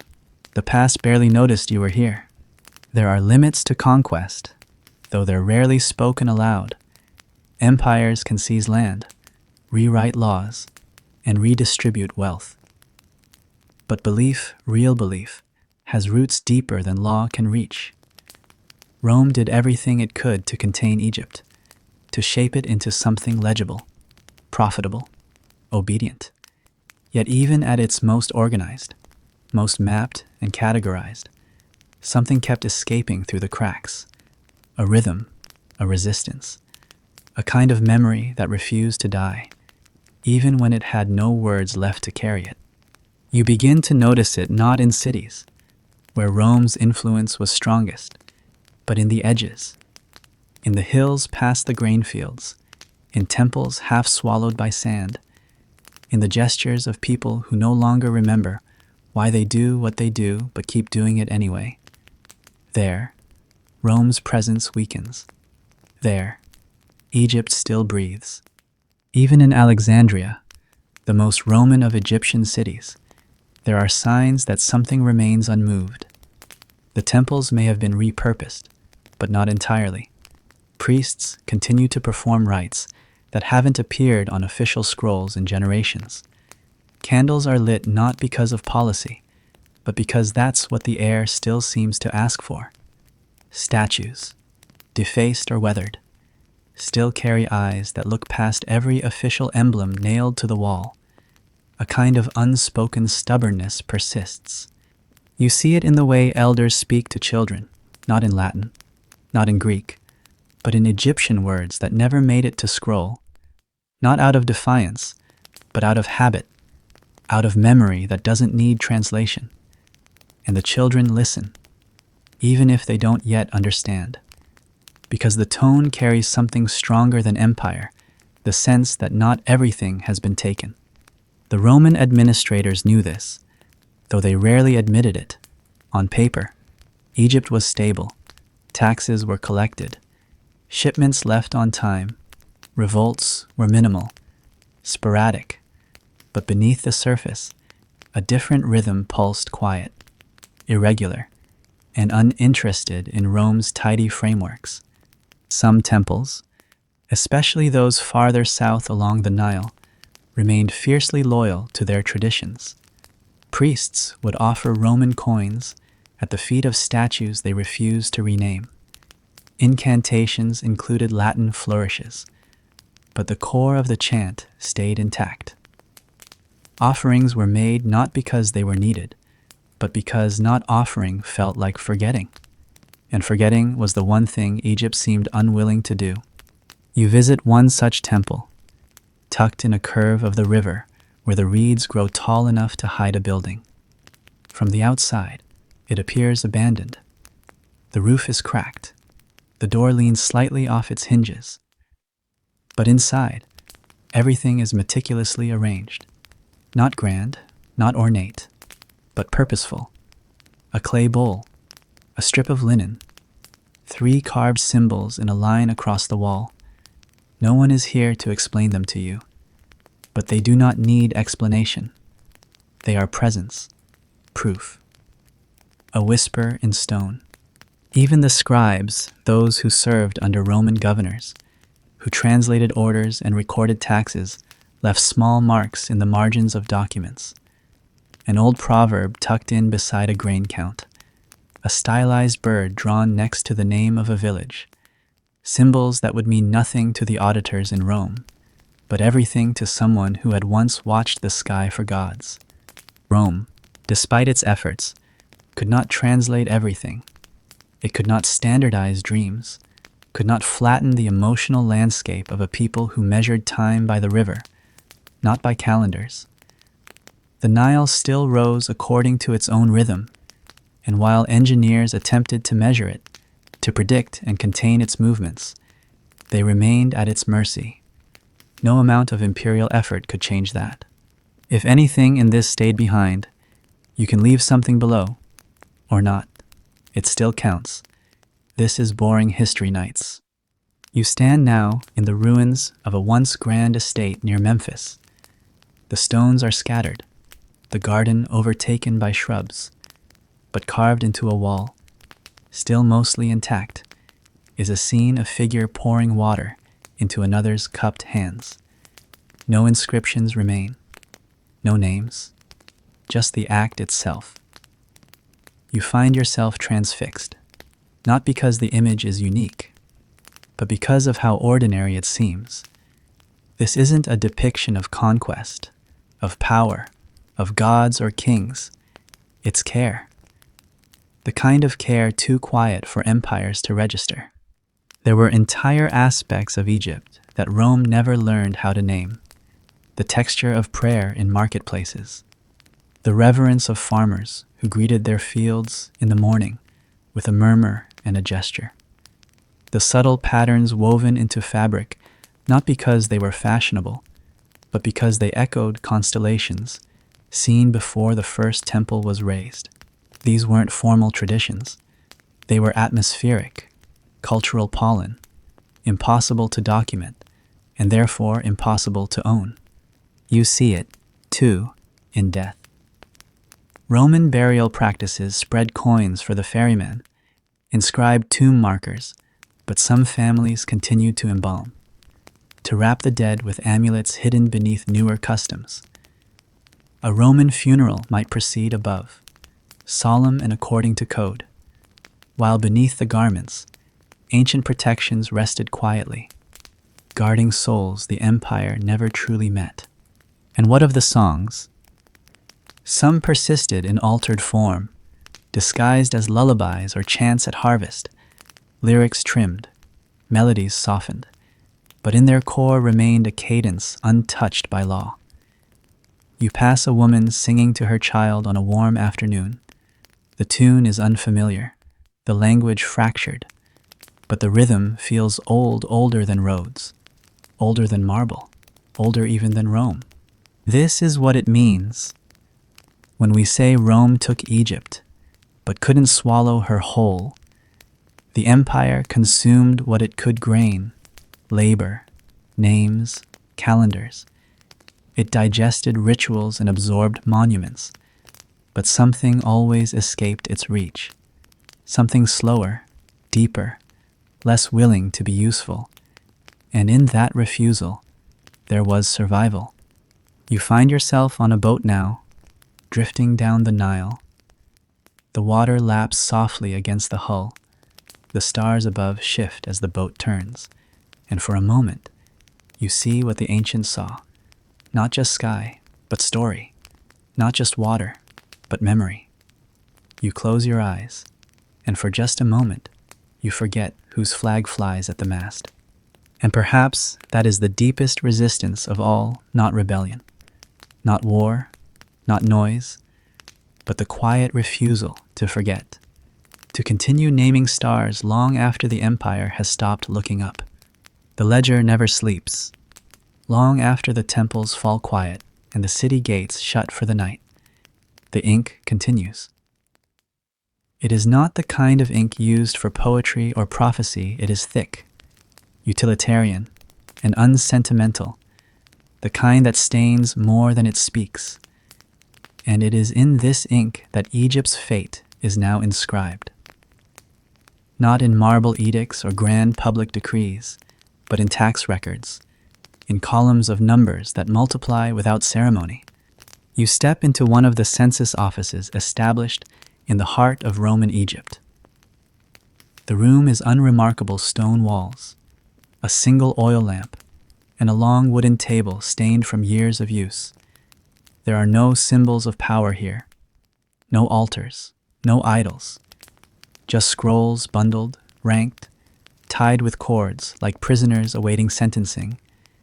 This is not where power is announced. It is where power is executed. A clerk sits hunched over the desk, his back rounded not from age but from repetition. He dips his stylus into ink, draws a line, and then another. The name of a village, the number of taxable males, the amount of wheat rendered for imperial use, then the same for the next, and the next. He does not pause between entries. He does not look up. The work is not exhausting because it is hard. It is exhausting because it never ends. Egypt is measured now in obligations. Every household is recorded, every child counted, not for celebration, but for scheduling when they will be fit to work, when they will be old enough to pay. The papyrus scrolls don't simply reflect life, they trap it. And once a name has been written, it becomes permanent, harder to erase than the person it describes. You observe a woman speaking to one of the scribes. She is not pleading, though her voice is soft. Her husband has died, and she is asking for a reduction in her household's expected contribution. The scribe nods politely, listens with a kind of distant professionalism, and makes a note. He says the matter will be reviewed. But you already know the answer. The quotas do not shrink for misfortune. The grain must move. Outside, the effects are visible. Fields once planted according to ancestral rhythms now follow schedules drafted in Rome. Certain crops are abandoned in favor of more profitable ones. Even when those crops exhaust the soil, the farmers adapt because they must, but their yield no longer feeds their own villages. It feeds a city they will never see. This is how Rome took Egypt and bound it not with chains, but with contracts, not with violence, but with obligation. The system does not punish outright. It simply demands, and demands, and demands, until even the act of waking each day feels like a transaction. In the marketplaces, the conversations have changed. People no longer discuss floods or fortunes. They talk about rates, shipments, measurements. The words of the Nile are fading, replaced by the vocabulary of compliance. You hear someone mention the harvest tax being adjusted, not lowered, just recalculated. The tone is resigned. There is no resistance, only fatigue. Even the temple precincts are no longer safe from assessment. Priests submit annual reports. Sacred land is measured. And when offerings fall below expectations, penalties are applied not by spiritual decree, but by financial notice. The gods are no longer exempt. Their altars are itemized. Their silences taxed. You walk through a village where the scrolls have recently arrived. A small crowd gathers in front of a notice board. An official reads the new figures aloud. Behind him, 2 guards stand without speaking, but their presence hums like static. The people nod, a few whisper. No one argues. When the official finishes, the scroll is nailed to the wall. It flutters in the wind like a torn sail. There are houses with markings on the doors, a painted symbol, a piece of colored thread. These are not religious signs, they indicate status. Deferred payments, appeals in process, past due accounts. They are visible to everyone, though no one speaks of them. Shame now arrives not with gossip, but with accounting. In one courtyard, a child practices writing. The letters are neat, though the hand is still uncertain. He writes the name of his family, then the size of their field, then the number of animals. When he finishes, he draws a line under it. His mother praises him. He smiles. What he doesn't understand is that he has just mimicked a tax declaration, that even his education has been tailored to serve the system that constrains them. There are rumors, of course, whispers that some scrolls go missing, that a clever scribe might reduce a number here or there for a price. But such acts are rare, dangerous, and often, even corruption cannot bend the weight of imperial efficiency. The system has grown too large to notice small cracks. It simply keeps moving. A man tells you that his grandfather once resisted, refused to pay, hid his harvest, claimed the Nile had failed. The officials came, measured the ground, questioned the neighbors. The fine was doubled. No one ever resisted again. Even in the city, where wealth softens the edges, the burden remains. Merchants are now required to register each transaction. Inventories are checked monthly. Prices are set by officials, not by demand. Profits are taxed before they are counted. You see a man pay his dues with silver coins, then immediately begin calculating how many days of labor it will take to earn them back. He does this silently, without bitterness. The numbers no longer sting, they simply exist. This is not slavery in the ancient sense, but it is not freedom either. It is a life managed so thoroughly that it no longer feels like life. And the scrolls, those endless scrolls, are both the record and the instrument of this new order. You find yourself in a storage vault, where archived tax documents are kept. The air is dry, the shelves endless. Each bundle of papyrus is tied with twine, labeled with year, region, and category. You pull one at random. It contains the records of a single village for a single month. Names, weights, penalties, notes on compliance. It reads like scripture, except no one believes it brings salvation. And yet, even here, something resists. In the margins of one scroll, you notice a mark not part of the official script. A tiny drawing, a figure, arms raised, facing a stylized sun. It means nothing to the administrators, but you recognize it. An old symbol, etched in tombs, carved in amulets, woven into cloth. A silent reminder that Egypt remembers even when it cannot speak. You wonder how many such marks exist. How many acts of quiet defiance fill these halls, hidden in the folds of bureaucracy. They won't be counted. They won't affect the quotas. But they're there, and they matter. Because this, too, is a kind of rebellion not in force, but in memory. Not in refusal, but in persistence. Egypt is still being taxed, still being catalogued, but somewhere beneath the ink, it remains unclaimed. There are cities on no map now, but they were once real bustling, prayer-filled, brightly painted, veiled in linen and spice.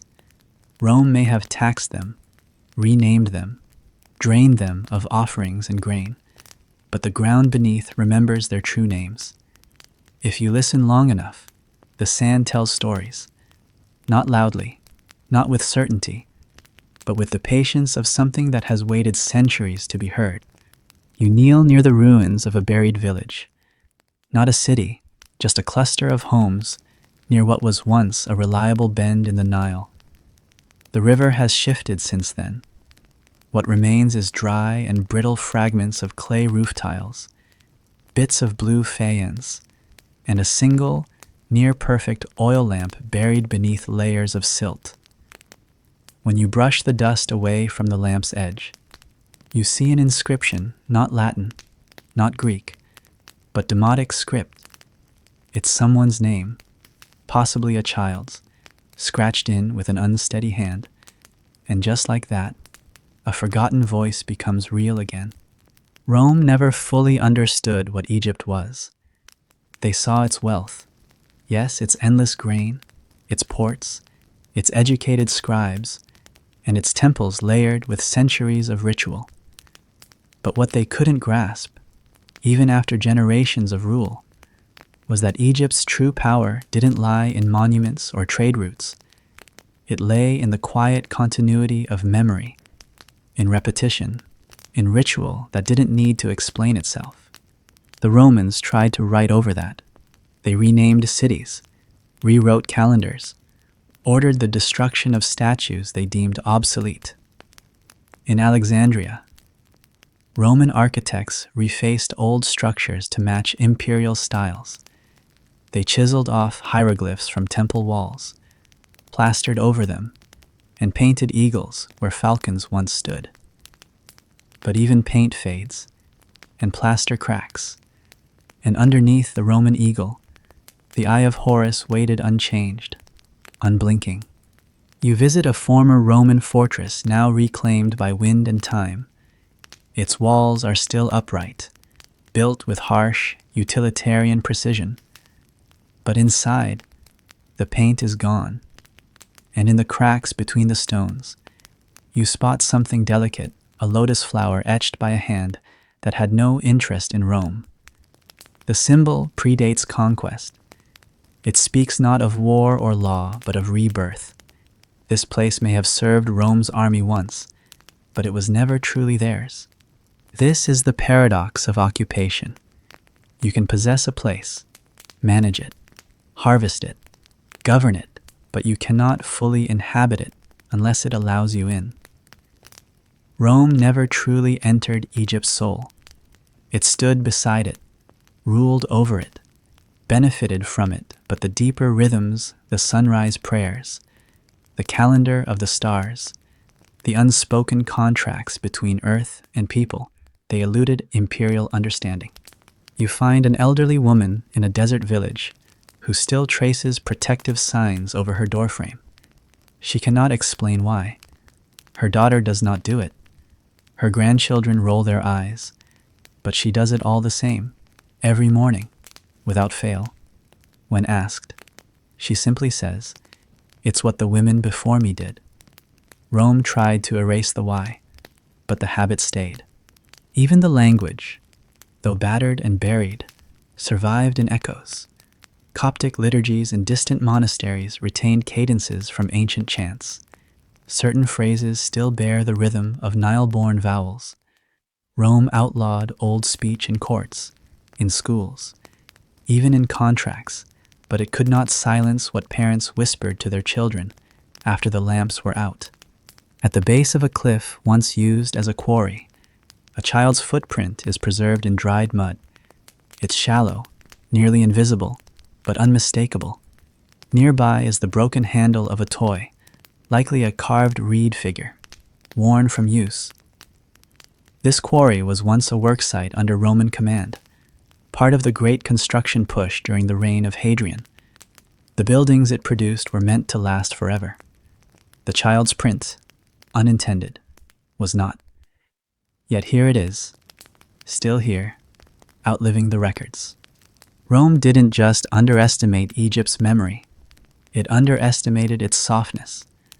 It assumed that power must declare itself loudly, but Egypt whispered. Its resistance was not martial, but generational. It kept what it needed, let the rest wash away. This is how Rome took Egypt, but found itself swallowed by the very thing it thought conquered. You wander the dry remains of a necropolis built in the later Roman period. The tombs are a blend Roman vaults, Egyptian iconography, Greek inscriptions. The fusion is elegant on the surface, but look closer, certain tombs still orient east, toward the sunrise, despite newer imperial customs. In the burial wrappings, older amulets hide beneath Roman-styled jewelry. Rome insisted it had civilized the desert, but the dead still turned toward the old gods. What Rome never realized was that Egypt didn't need to win. It only needed to wait. The empire itself began to crack, not in Egypt, but from the center. Corruption, rebellion, overreach, inflation. And as Rome faltered, it pulled tighter on its outer provinces. Taxes rose, governors became harsher. But the more Rome tried to squeeze Egypt, the more it lost its grip. Because Egypt wasn't resisting, it was enduring. A young scholar once said to you, while brushing dust from a fallen obelisk, "You know what the Romans feared most about Egypt? That it didn't need them, that it could remember itself without them." You thought he was being poetic. Years later, standing where desert meets stone and silence thickens into awe, you realize he wasn't. You visit a well used since the time of the pharaohs. The structure around it is Roman now, mortar, brick, arches, but the path leading to it curves in the old way, following no geometric order. You ask why. An old man shrugs, because that's how it's always been, and that's enough. You think about all the forgotten people who made that path, women carrying jars, children barefoot and sunburned, old men murmuring songs no one wrote down, not famous, not recorded, but remembered, somehow, in the curve of the dust beneath your feet. This is what Rome forgot, that monuments crumble, empires fall, ledgers burn. But if a gesture is repeated long enough, lighting a lamp at dusk, tracing a mark on a doorway, walking the same path to a well, it becomes indestructible. And now the sands, which covered Egypt's past for centuries, are revealing what Rome never fully buried. Archaeologists unearth statues with the Roman names chipped off, only to find the older ones still intact beneath. Mummies with Greek labels on the outer wrappings, but prayers to Isis hidden inside. Rome tried to translate Egypt into itself, but Egypt translated Rome into something else entirely, a footnote.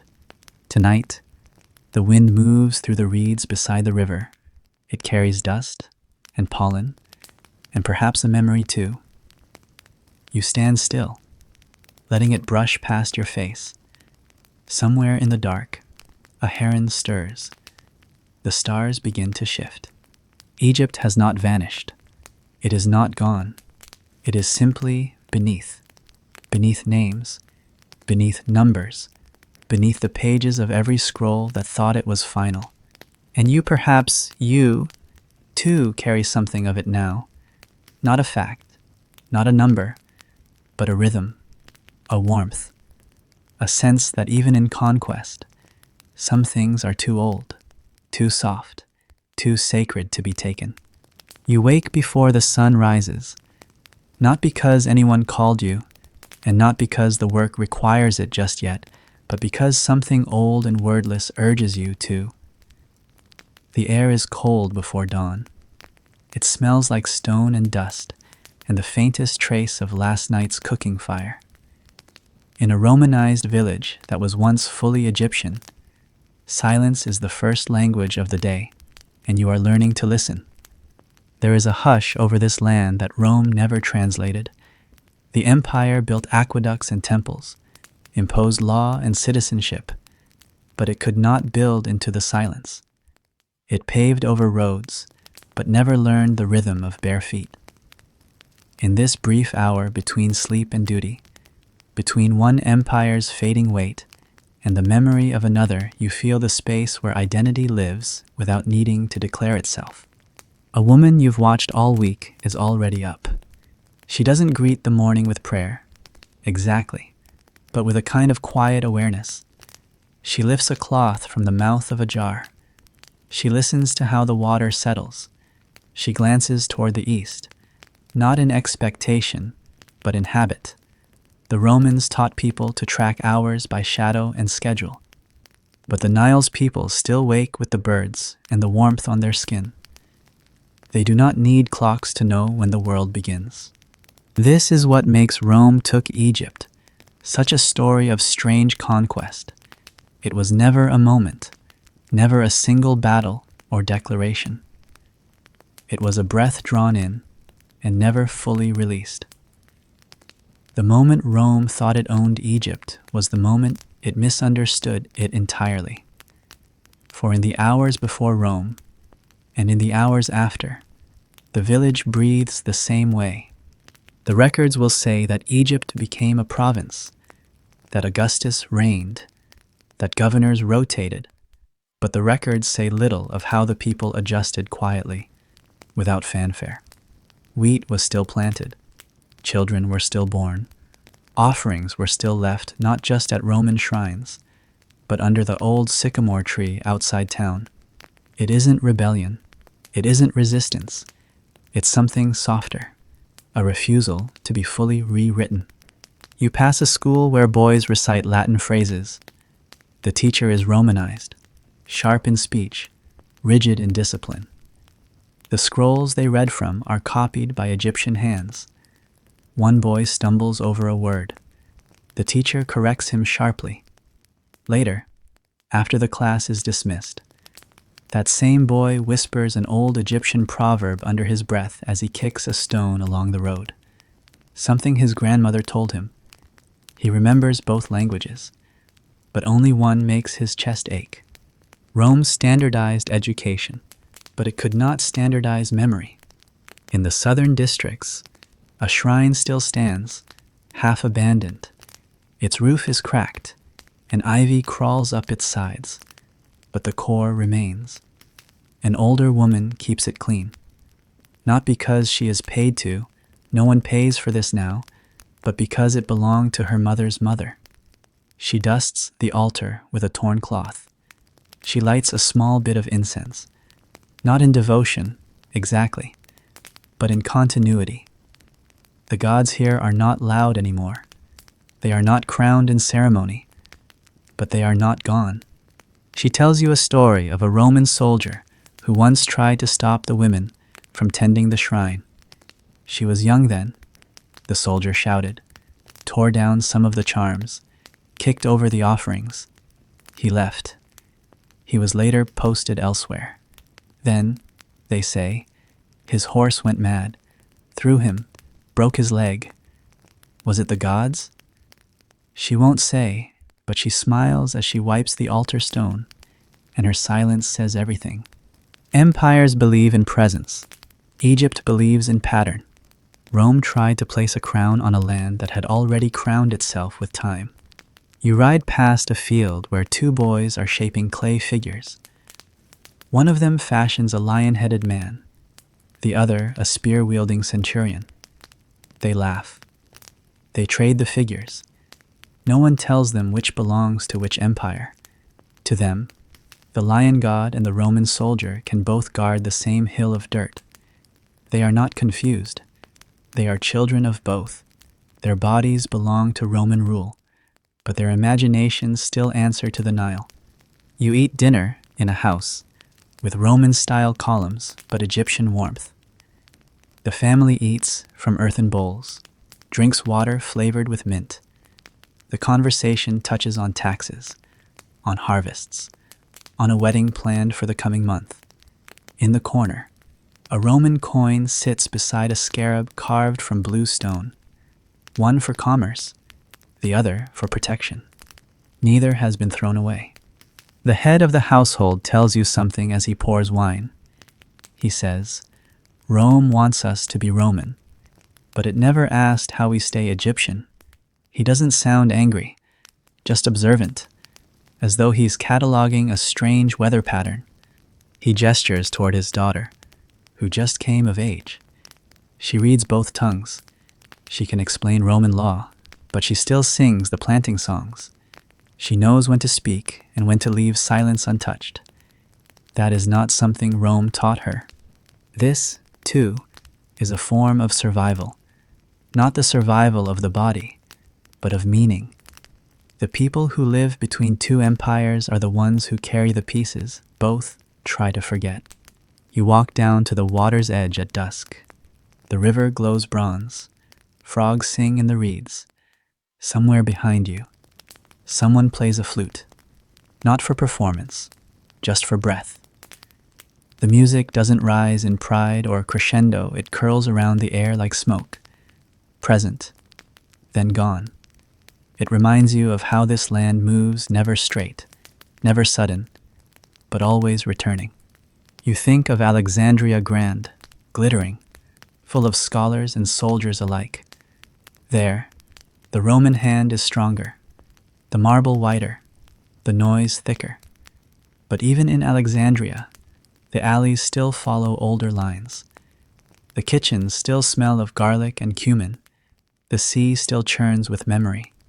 Rome took Egypt, yes, but Egypt absorbed Rome like the river absorbs silt, slowly, quietly, without needing permission. This is what the history books never quite capture. Not how Rome took Egypt, but how Egypt never really stopped being itself. When empires fall, they often do so with a bang of war, a fire, a name scratched from a list. But sometimes, they fall by being forgotten. Not all at once, but in small ways. A festival not celebrated, a name not passed down, a song unsung. But here, Egypt forgets nothing. It remembers in recipes, in doorways, in the way someone touches a cup before drinking.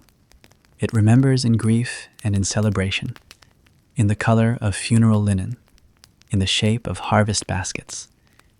These are not grand monuments. They are breath, and breath continues. Tomorrow, the taxes will still be collected. The scrolls will still be written. A Roman governor will still sign off on quotas and construction and military posts. But none of that changes the fact that a boy will wake and stretch and say the same morning words his grandfather once did, words never written, only lived. The breath between two empires does not belong to either. It belongs to those who carry both and serve neither fully. And maybe that is what remains when the legions leave and the statues fall. Just breath and silence and the sound of water remembering where it came from. The road isn't new. Its dust is older than any boot that marches it, and its curve was shaped not by empire but by water and necessity. You walk it now not alone, not in procession, but among others who carry more than they speak of. Donkeys pass with grain sacks tied across their sides, their hooves soft against the well-worn path. A child balances a bundle of reeds, half asleep in the morning chill. A priest mutters to himself as he counts paces, not for prayer, but for distance between collection points. Rome has turned the old paths into tax roads, but the earth remembers what they were before. You pass a marker stone chipped and faded. Its inscription is Roman clear, official, declarative. But just below it, someone has carved another sign, small and discreet, a sun, rising between two lines. You've seen it before, in older tombs, painted in ochre and faded black. It's not rebellion, it's recognition, a whisper in stone that not all roads lead to Rome. The grain you see being carried is not just food. It is the very reason Rome took Egypt, not for gold, nor gods, nor territory, but for grain, and the power that came with feeding the empire. After the conquest, Egypt became the breadbasket of Rome. The Nile's fertile banks were transformed into a system of production measured, taxed, and tightly controlled. Ships left Alexandria in fleets, bound for imperial ports, stacked with sacks that bore the weight of both empire and hunger. But before those sacks were lifted onto ships, they began here on these roads, under these feet. You walk alongside a farmer, older than he looks, his shoulders hunched not from age, but from habit. He nods toward the distance where low hills rise in quiet defiance of the flat fields. That's where the old stones are, he says. You ask which stones? He shrugs. The ones we don't talk about. He doesn't mean ruins. He means something older, deeper bound to the land before even the pharaohs. He changes the subject before you can ask more.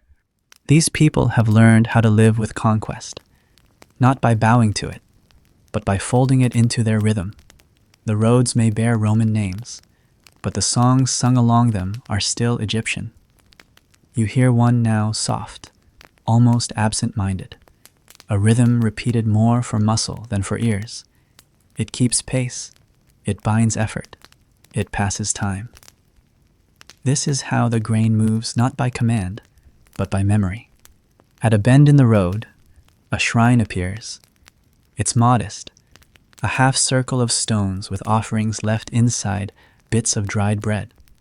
A feather, a polished shell.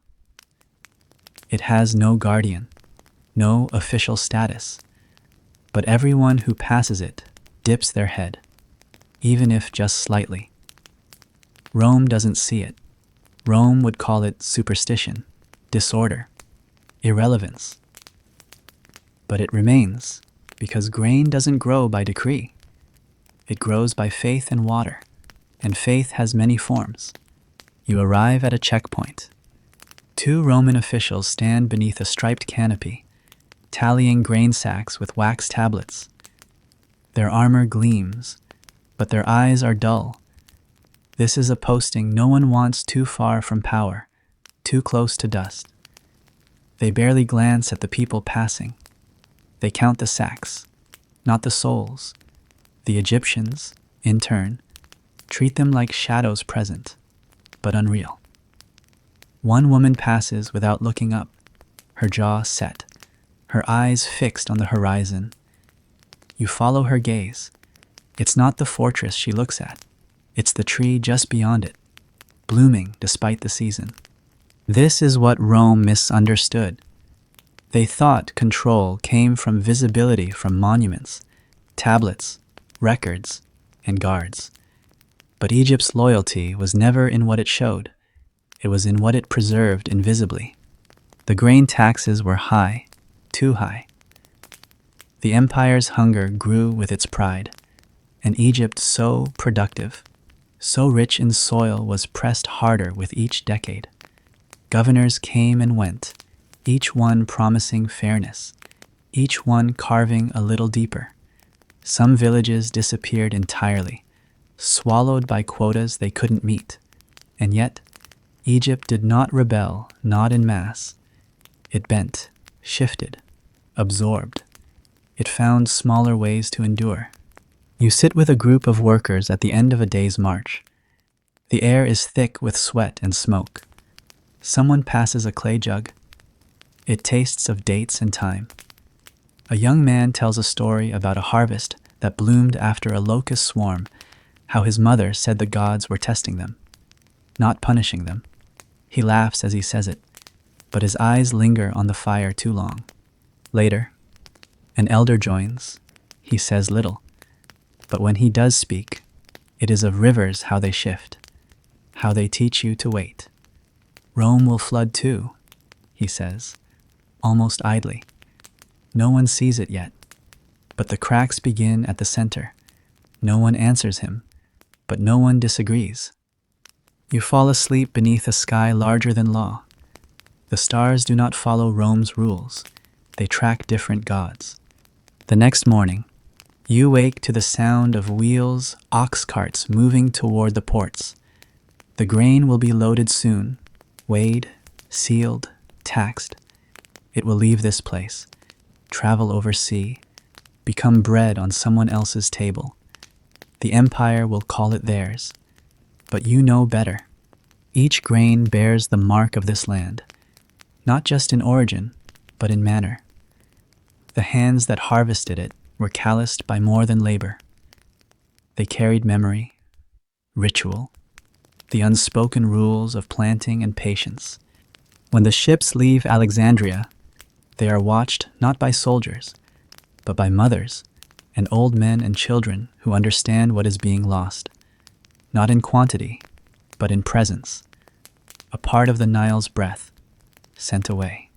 Yet, even as it departs, Egypt remains. It grows again, it heals, it weaves new stories over old soil. Rome took Egypt, yes, but the roads that led to grain still curve like memory, not like empire. And you, walking them now, begin to understand power is not in taking, it's in carrying. And Egypt has carried more than any conqueror ever knew. You wait, that's what you're taught, from your first memory near the banks of the river, to wait, to watch, to listen. The Nile does not come when summoned. It arrives when it must. And when it does, everything changes. But sometimes it does not come. You are young the first time it happens. The elders say this has occurred before long ago, in the reign of a forgotten king, in a year of eclipses and poor omens. But now, standing in the middle of a dry field that should be underwater, the explanation feels like an absence wrapped in myth. There are no reeds waving in the breeze, no frogs croaking from beneath the flood, just dust, dry and cracked, like a parable told too many times. Rome is not alarmed, not at first. They calculate, they record. They send a message upriver, and then another. They consult augurs and census records, tax quotas and forecasts. Their concern is not spiritual, nor even agricultural. It is logistical. Grain must still move. The province must still provide. The empire's hunger is not paused by drought. And so the weight begins to fall. Your father joins the irrigation crew, not because he wants to, but because there is no harvest, no barley to thresh, no wheat to bake into flat loaves, just dry stalks, and the hope that if the channels can be cleared, if the mud can be loosened, then perhaps the river will return next season. He says little during that time. He doesn't hum as he usually does. He comes home covered in dust and speaks only to ask for water. The priests offer prayers in both languages, Latin for the overseers, Coptic or Egyptian for the wind. Offerings are doubled. Incense burns longer. A clay model of Happy, the god of inundation, is left outside the Roman granary, where no one dares move it, not because they believe, necessarily, but because it is better to offend Rome than the river. Still, the Nile does not rise, and Rome does not wait. They raise the taxes. They always do. You hear your uncle say it under his breath. They will skin a stone if they think it bleeds. He says it in Egyptian, and then again in Greek, as if hoping one tongue might offer a different future. Neither does. To the Romans, a failed flood is a local matter. In Alexandria, the fountains still run. The ships still arrive. Senators dine in villas built from imported marble. They sip wine from imported vines and discuss politics with dusty detachment. But out here, in the villages between the river and the rock, life changes. Quietly, completely. A family leaves in the night. Their hut is abandoned, swept clean. No one says goodbye. No one needs to. You notice their absence not because you see it, but because the morning is too quiet. Their goat is still tied to the post. It bleats, then falls silent. Rome responds with order, edicts, redistribution plans, civic coordination. They send grain from state reserves, but only to the tax-paying class, to those on the registry, and only in measured amounts. Most go hungry. Some starve, but hunger in Egypt is old. It does not panic. It crouches. It endures. You help your mother grind flour made from lentils and dried dates. It tastes bitter. She doesn't complain. She says, "It's enough if we can chew it." She does not look you in the eye when she says it. The teachers continue to teach Latin. The scribes continue to copy records. The taxmen continue to arrive later than usual, thinner than usual, but no less determined. They do not accept stories of the Nile's failure. They accept measures, weights, oaths. And when neither is given, they take. A man is beaten outside the temple gates for failing to provide his quota. His children hide nearby, watching. You do not know what language they cry in. At night, your grandmother tells you about the last time the waters didn't rise, how the people lit lamps at the river's edge and waited in silence, believing the river heard them better in darkness. You ask if it worked. She only says, "We survived, didn't we?" But you wonder if that's the same thing. When Rome took Egypt, they took it with logic, infrastructure, power. But they never understood what it meant to be at the mercy of something you could not rule. The Nile does not answer to empires. It never has. It is the only god that never demanded temples. It simply gave, and now it withholds. A festival is held anyway. The Roman calendar insists. Statues are paraded, flowers are thrown, officials read speeches, but the people do not cheer. The music is forced, the drums out of sync. You watch as the garlands wilt in the sun, and you wonder whether the river watches too.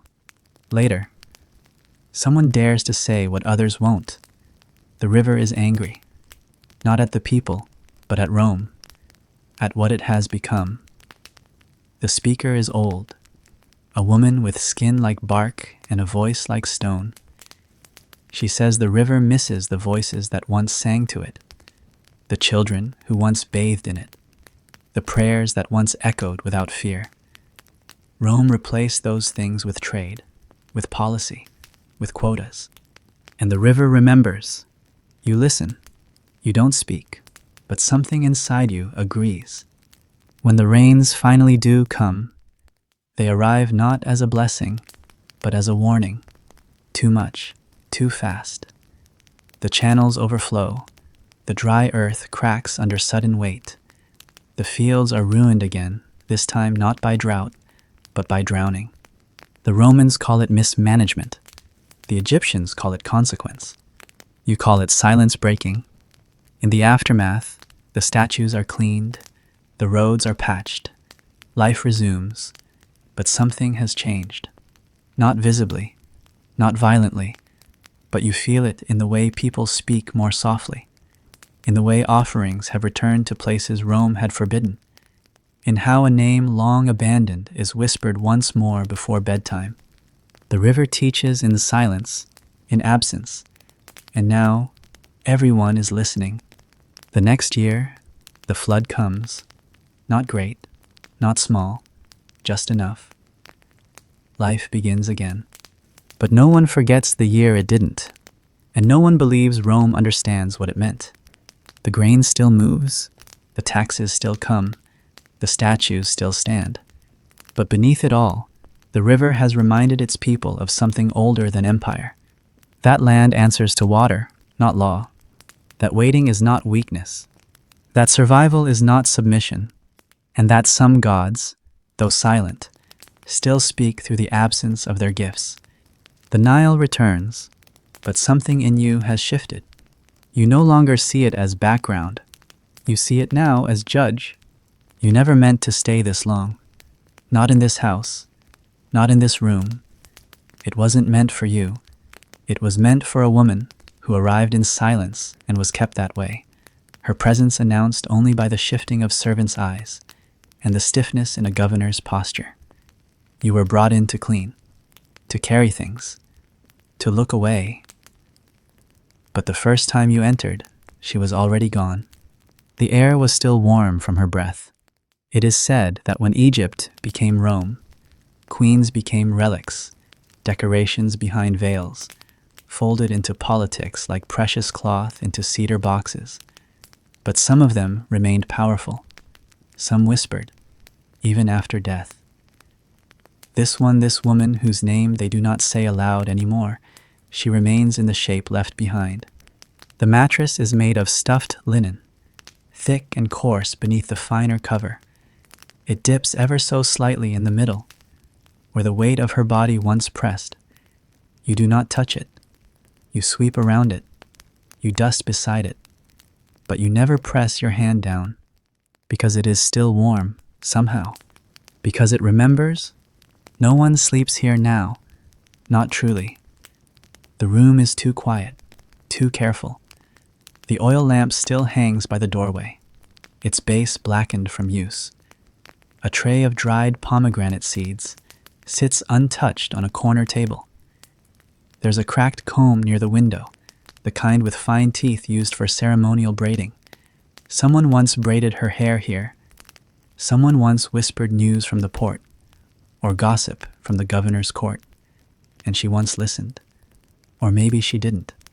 Maybe she stared past them, toward the river, toward the reflection of power she once held, now slipping. You are told not to speak while cleaning this room. The steward insists. He says the walls carry voices too well, that someone might be listening. But what he means is something else, that the room listens back. You don't question it, because you've seen how dust gathers differently here, how it avoids certain corners, as if her breath still moves, as if the mattress still exhales in sleep. Rome took Egypt with laws and legions, but it never quite managed to conquer its shadows. Women like her, those who married into power, or were born with just enough bloodline to threaten, were placed into rooms like this. Not prisons, not quite, but padded cages with painted ceilings and silk-covered traps. They were expected to fade, to wilt into the embroidery. She didn't. You've read the reports left behind, or rather, you've copied them. You are one of the scribes assigned to translate the Old Greek into Latin. Pages and pages of court expenditures, correspondence, grain allocations, and in the margins, always in the margins there are notations. She asked again, refused to eat, spoke only in her mother's tongue. They never call her by name. She becomes pronoun and problem, a she that haunts the bureaucracy. Her body might be still, but her presence isn't. You pause while dusting the carved ivory box on her table. It is empty, not locked, just empty. You wonder what was once inside. Jewelry, a letter. Or nothing at all, just the weight of waiting. When the house was first seized, they say the guards refused to enter her chamber alone, not because of superstition, but because of silence. It was too loud, the kind that made you hear your own blood. Now it is assigned to storage. No new lady has taken it. The Romans say it's impractical. The light doesn't fall right. The walls are too damp.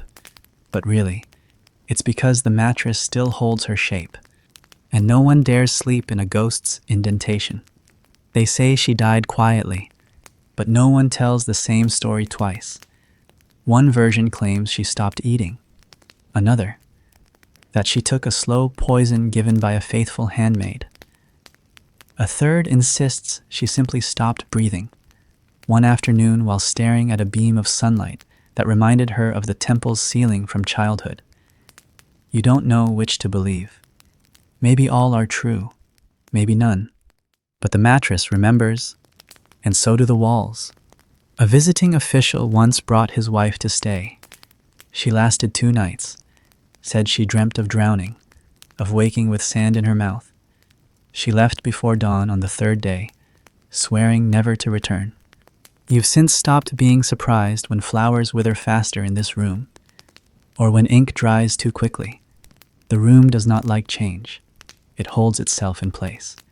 As you open the shutters to let in the late afternoon light, you pause. The shadows stretch across the mattress, and for a moment, you swear you see the shape of a shoulder, the hollow where a neck once rested. Not imagined, not memory, just the room, breathing. This is what Rome took when it took Egypt, not just temples and taxes, but women like her. Names erased, stories bent, silences repackaged as obedience. But the beds they left behind still whisper. The mattress creaks slightly as the wind shifts. You step back. The scent of something lingers, something dry, like cloves or myrrh. Not strong, not even recent, but familiar. Funerary, regal. Your job is to keep the dust away, but not to disturb. That is the rule. Preserve, clean, do not question, but you've begun to question. 2. Who made this room? Who chose its colors, its layout? Who picked the fabric for the drapes, the shape of the bath basin, the placement of the sandals by the bed? Someone who expected to remain. someone who knew how to create comfort in captivity, or maybe someone who refused to be owned by it. You run your hand across the windowsill. It's cool. The stone does not hold heat the way the mattress does. Stone forgets.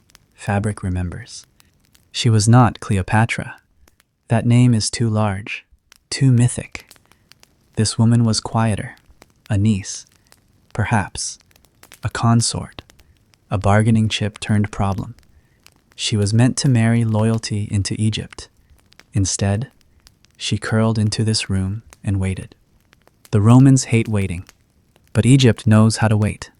Even its ghosts do.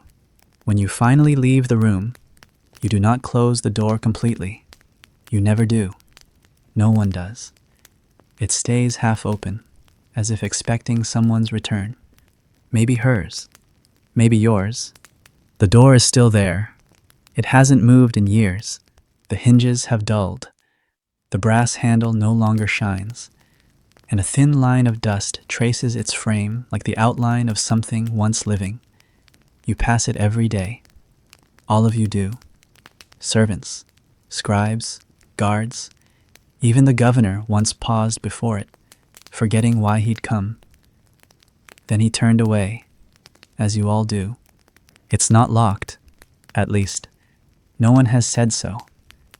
There's no seal, no chain, no decree nailed to the lintel, and yet no one enters. No one even knocks. The door is simply not meant to open. You were told once, in a whisper passed between two laundresses bent over steaming water, that behind it is the last chamber she ever lived in. Not the queen you know from legends, not Cleopatra, with her asps and her opium and her storm-tossed lovers, but the quieter one. The one who stayed after Rome took Egypt. The one who was kept, not crowned. They say the room was sealed the day after her body was removed. Not ceremonially, not with torches and prayers, just a quiet order, signed in Latin, witnessed by no priest. The record exists, though no one speaks of it.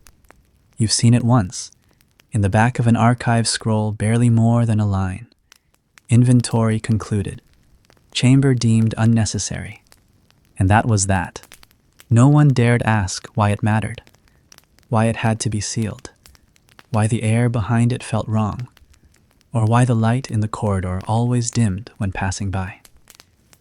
You tell yourself it's the direction of the sun, the alignment of the windows, the thickness of the walls, but you don't believe yourself. No one does. Even now, after years, you feel it when you pass.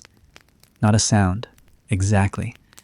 More like a pressure, a noticing, as if the door, in its silence, is waiting to be noticed back. You've tried not to wonder, but on quiet afternoons, when the halls are still and the scribes pretend to work, your eyes drift back to it. You imagine the furniture inside an untouched bed, perhaps, or a mirror cloaked with a veil. You picture a robe left folded at the foot of a chair, a sandal, a single earring forgotten in the corner. You imagine her sitting there, in that final hour, knowing no one would ever speak her name again, that Rome took Egypt, and in doing so, took her language, her lineage, her right to be remembered, not through monuments, but through warmth, through sound, through presence. It wasn't just death that erased her, it was stillness. The door knows this. It has held it. There was a time when someone proposed using the chamber again, assigning it to a new official, repurposing it for storage. But the workers refused. The builder who inspected it came out pale, coughing, claiming there was mold in the corners that couldn't be cleaned. No one questioned him. They didn't want to hear more. It was easier to let the door fade, to let it become part of the wall. Still, someone always sweeps near it. Someone oils the floorboards. Someone perhaps you pauses, hand trembling a little too long near the handle before moving on. One day, a scribe drops a scroll near the threshold. You watch as he reaches for it, his fingers just brushing the base of the door. He recoils, not violently, but quickly, as if burned by a flame no one else sees. He laughs awkwardly. "Dust," he says. "Just dust." But he doesn't pick up the scroll. You do it for him. The scroll is warm, not from sun, not from handling, just warm. You hold on to that knowledge quietly, like a borrowed secret. The door never creaks, not even in the wind. You've begun to suspect it's not wood at all, but some illusion crafted by Rome to convince itself it had control over memory, as if forgetting could be nailed shut, as if grief obeyed orders. Once, long ago, Egypt believed that the dead moved freely, that their spirits passed through thin doors at the western edge of light, that their ka lingered, needing offerings, waiting to be spoken to. Rome never believed in such things. They built monuments to power, not memory. They measured time in taxes, not in tombs.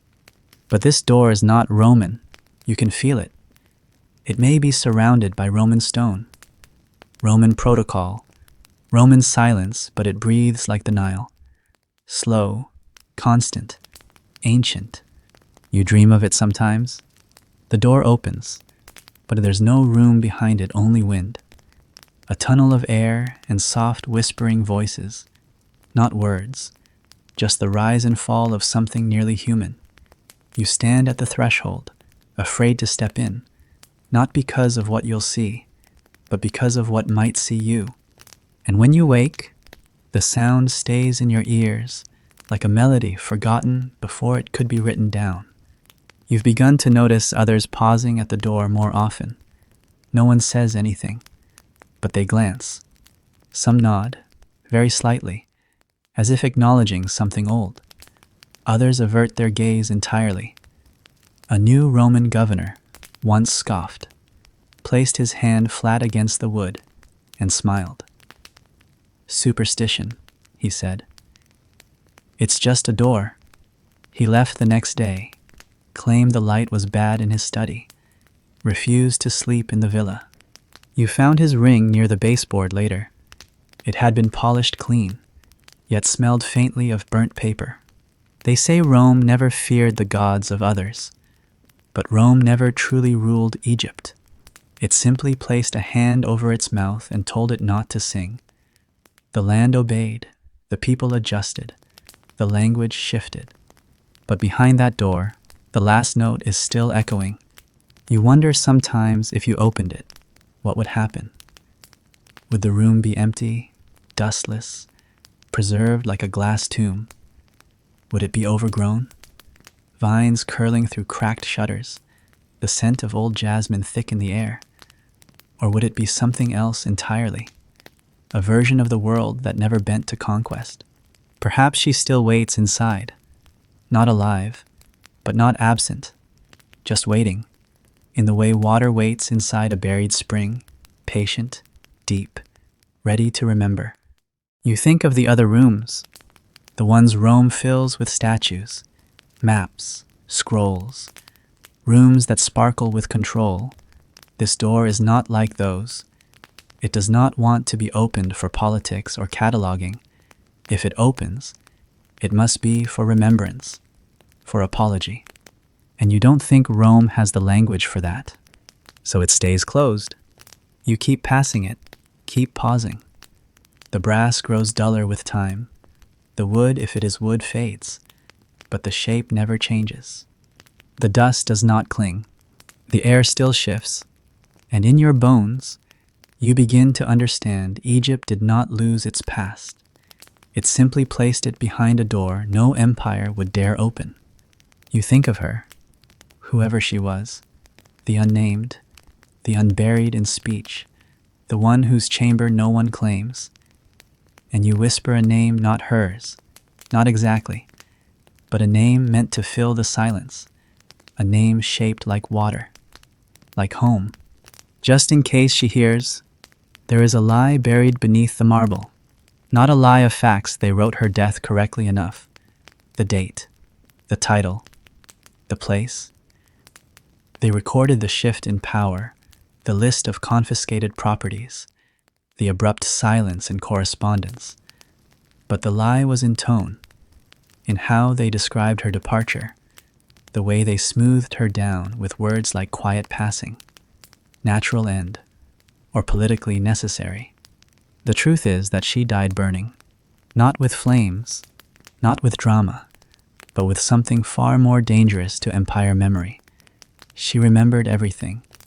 That was the fire, the shape of her mother's hand before Rome arrived, the smell of river mud clinging to sandals in spring, the feel of braided gold threads sewn into state robes, the weight of language before Latin replaced lullabies.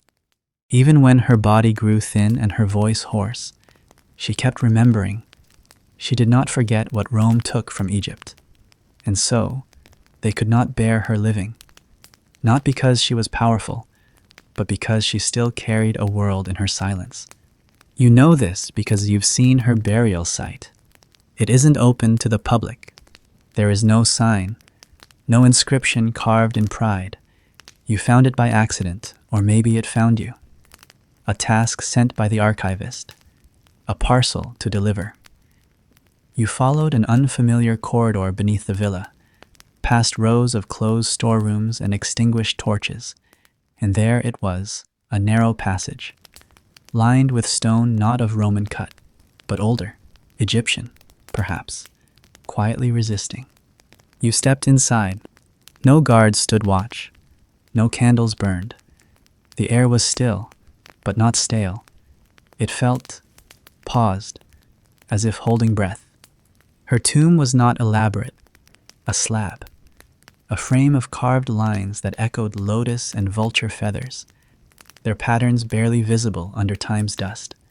No name marked the stone, no date, only a circle, open, unbroken, a symbol of the sun, and inside it, scratched faintly too shallow for Roman tools, a single word in old script. You cannot read it, but you do not need to. You know it means her. She is not buried with jewels. There are no offerings, no garlands, no coins for the underworld. That was not allowed. She was meant to be erased, to vanish cleanly. A diplomatic inconvenience handled through silence. But someone cared. Someone gave her this space, this stubborn shelter of stone. A servant, perhaps. A priest in secret. A woman who once combed her hair before Rome ordered her to stop. You stand still before her, not praying, not weeping, just breathing. And in the stillness, you feel something ancient rise. Not a ghost, not a vision, but pressure. A presence too large for the room, too angry to speak in words. It coils around your spine. It sinks into your ribs. It sits behind your eyes. It is not there to hurt you, but it wants you to know it sees, that it remembers being looked away from. This is her rage, and it has not died. The poets say rage is loud, sharp, hot. But this is different. This rage is quiet because it was never allowed to speak. It is heavy because it was never lifted by justice. It is warm, not because of fire, but because of breath pressed down for too long. It is the rage of every woman Rome silenced, every memory it converted into myth, every mouth it painted as too proud, too foreign, too feminine to matter. She is buried, yes, but not peacefully. You try to leave, but your feet don't move. Not out of fear, out of recognition. This room, this stone cell, meant to contain, feels larger than the palaces above it. It feels more alive than the feast halls, more permanent than any marble statue of Roman generals whose names already fade. When you finally do step back, you look over your shoulder one last time. There is no sound, but there is presence. There always will be. Later, when you return to your chambers, the archivist asks no questions. You say the package was delivered, You say the storeroom was sealed. You do not mention the passage, the tomb, the mark on the stone. But in your journal that night, you draw it, the circle, the word, and beside it, not her name, but a phrase that comes to you without origin, as if whispered through stone. She waited, and they forgot, but she did not forgive. That night, your dreams burn. Not in nightmare, but in clarity. You see flashes, a veil lifted in ceremony, the edge of a smile that does not reach the eyes, sand spiraling in a copper bowl, a child learning to dance under oil lamps. Then chains, not iron, but social. The slow stripping of voice, the tightening of protocol, the white gowns of Roman women replacing the indigo silks of Nile queens. And a door, always a door. You wake sweating. Outside your window, dawn has not yet broken, but the sky has changed. It carries the faintest violet bruise of coming light. You lie still, hand on your chest, breathing shallowly. You are not alone in the silence. You feel the rage, still tucked beneath the villa. It does not call for revenge. It does not need monuments. It only wants not to be forgotten. So you remember. You remember the circle. You remember the softness of linen over bone, the defiance of stillness, the roar beneath the hush. You begin to tell others, not loudly, not all at once. A phrase here, a gesture there, a question placed into a scroll, a symbol traced in wax beside a signature. It spreads, not as rebellion, but as echo. An echo Rome cannot kill, because it never shouts. It just continues. The final theft Rome committed was not of gold or grain. It was the theft of silence, of control over how someone disappears. But she is not gone. She is buried, yes, but not erased. It is easy to forget her. History has always preferred the loud ones, the conquerors, the generals, the men who wrote laws with blood and then demanded statues to prove they were just. They survive in triumphal arches and coins, in busts cracked by time, but still unmistakably proud. Rome understood permanence. It carved itself into stone. But not everything meant to last was meant to be remembered rightly. And not everything erased truly disappears. The queen you now carry in your thoughts was not meant to be a myth.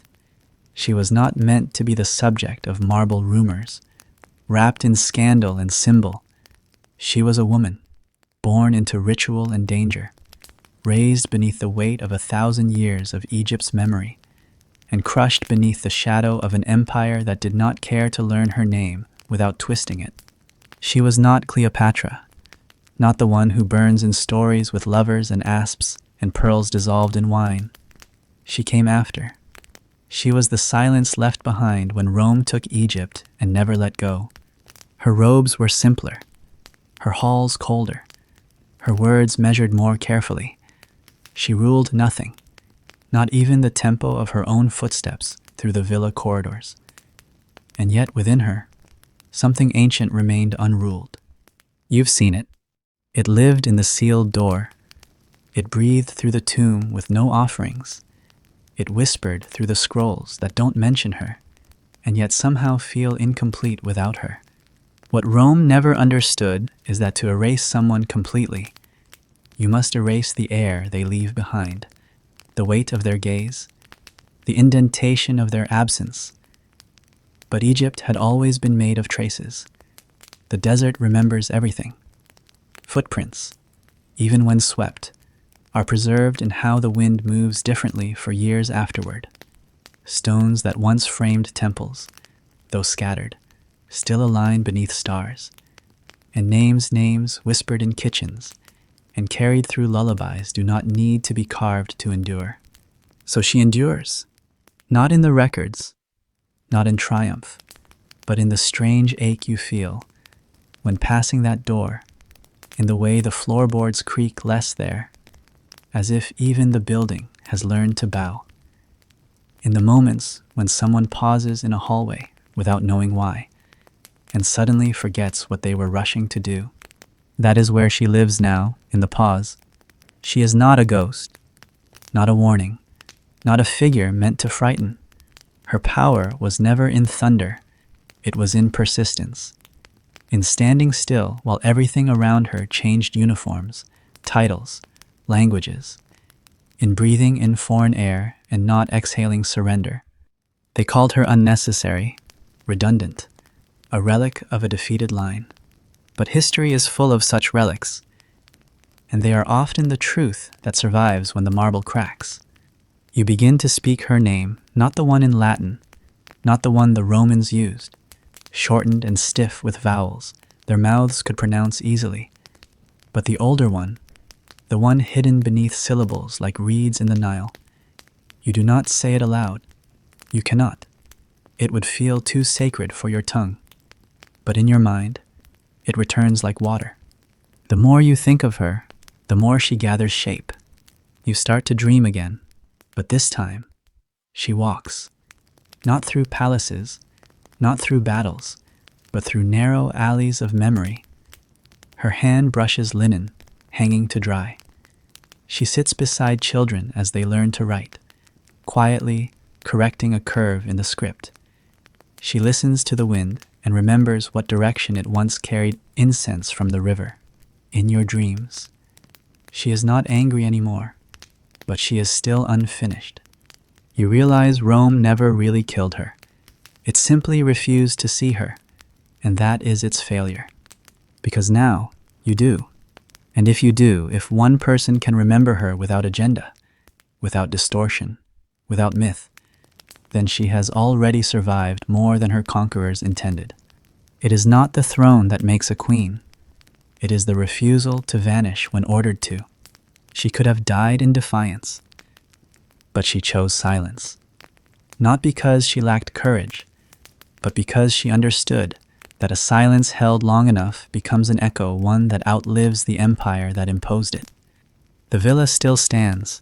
Its columns are worn. The scrolls are fading. The generals' names blur in the ink. But the room behind the sealed door remains untouched. And you, though you cannot open it, have begun to understand what waits there. Not just memory, but endurance. She endured being renamed. She endured being watched and not seen. She endured being spoken of only in relation to men, to treaties, to transitions. But now, someone remembers her alone, not as a queen beside a man, not as a consequence of war, but as someone who carried her kingdom in her silence, refusing to let it rot entirely into Rome's myth. They tried to erase her, and in doing so, they wrote a wound into their own legacy, because now, the story cannot be complete without her shadow. Every time they tell of Egypt's fall, of Octavian's triumph, of Pax Romana's smooth lies, they forget that beneath it, there was still someone watching, still breathing, still choosing not to be what they expected. She was not loud, but neither was the sand, and yet, look what it buried. The woman they tried to erase has returned not with banners, not with armies, but through thought, through you, through this moment now, as your breath slows and the room around you softens into darkness. You are not alone. She is with you, not haunting, listening. Let the villa fade. Let the marble chill. Let the scrolls crumble. She is still here, and now, so are you.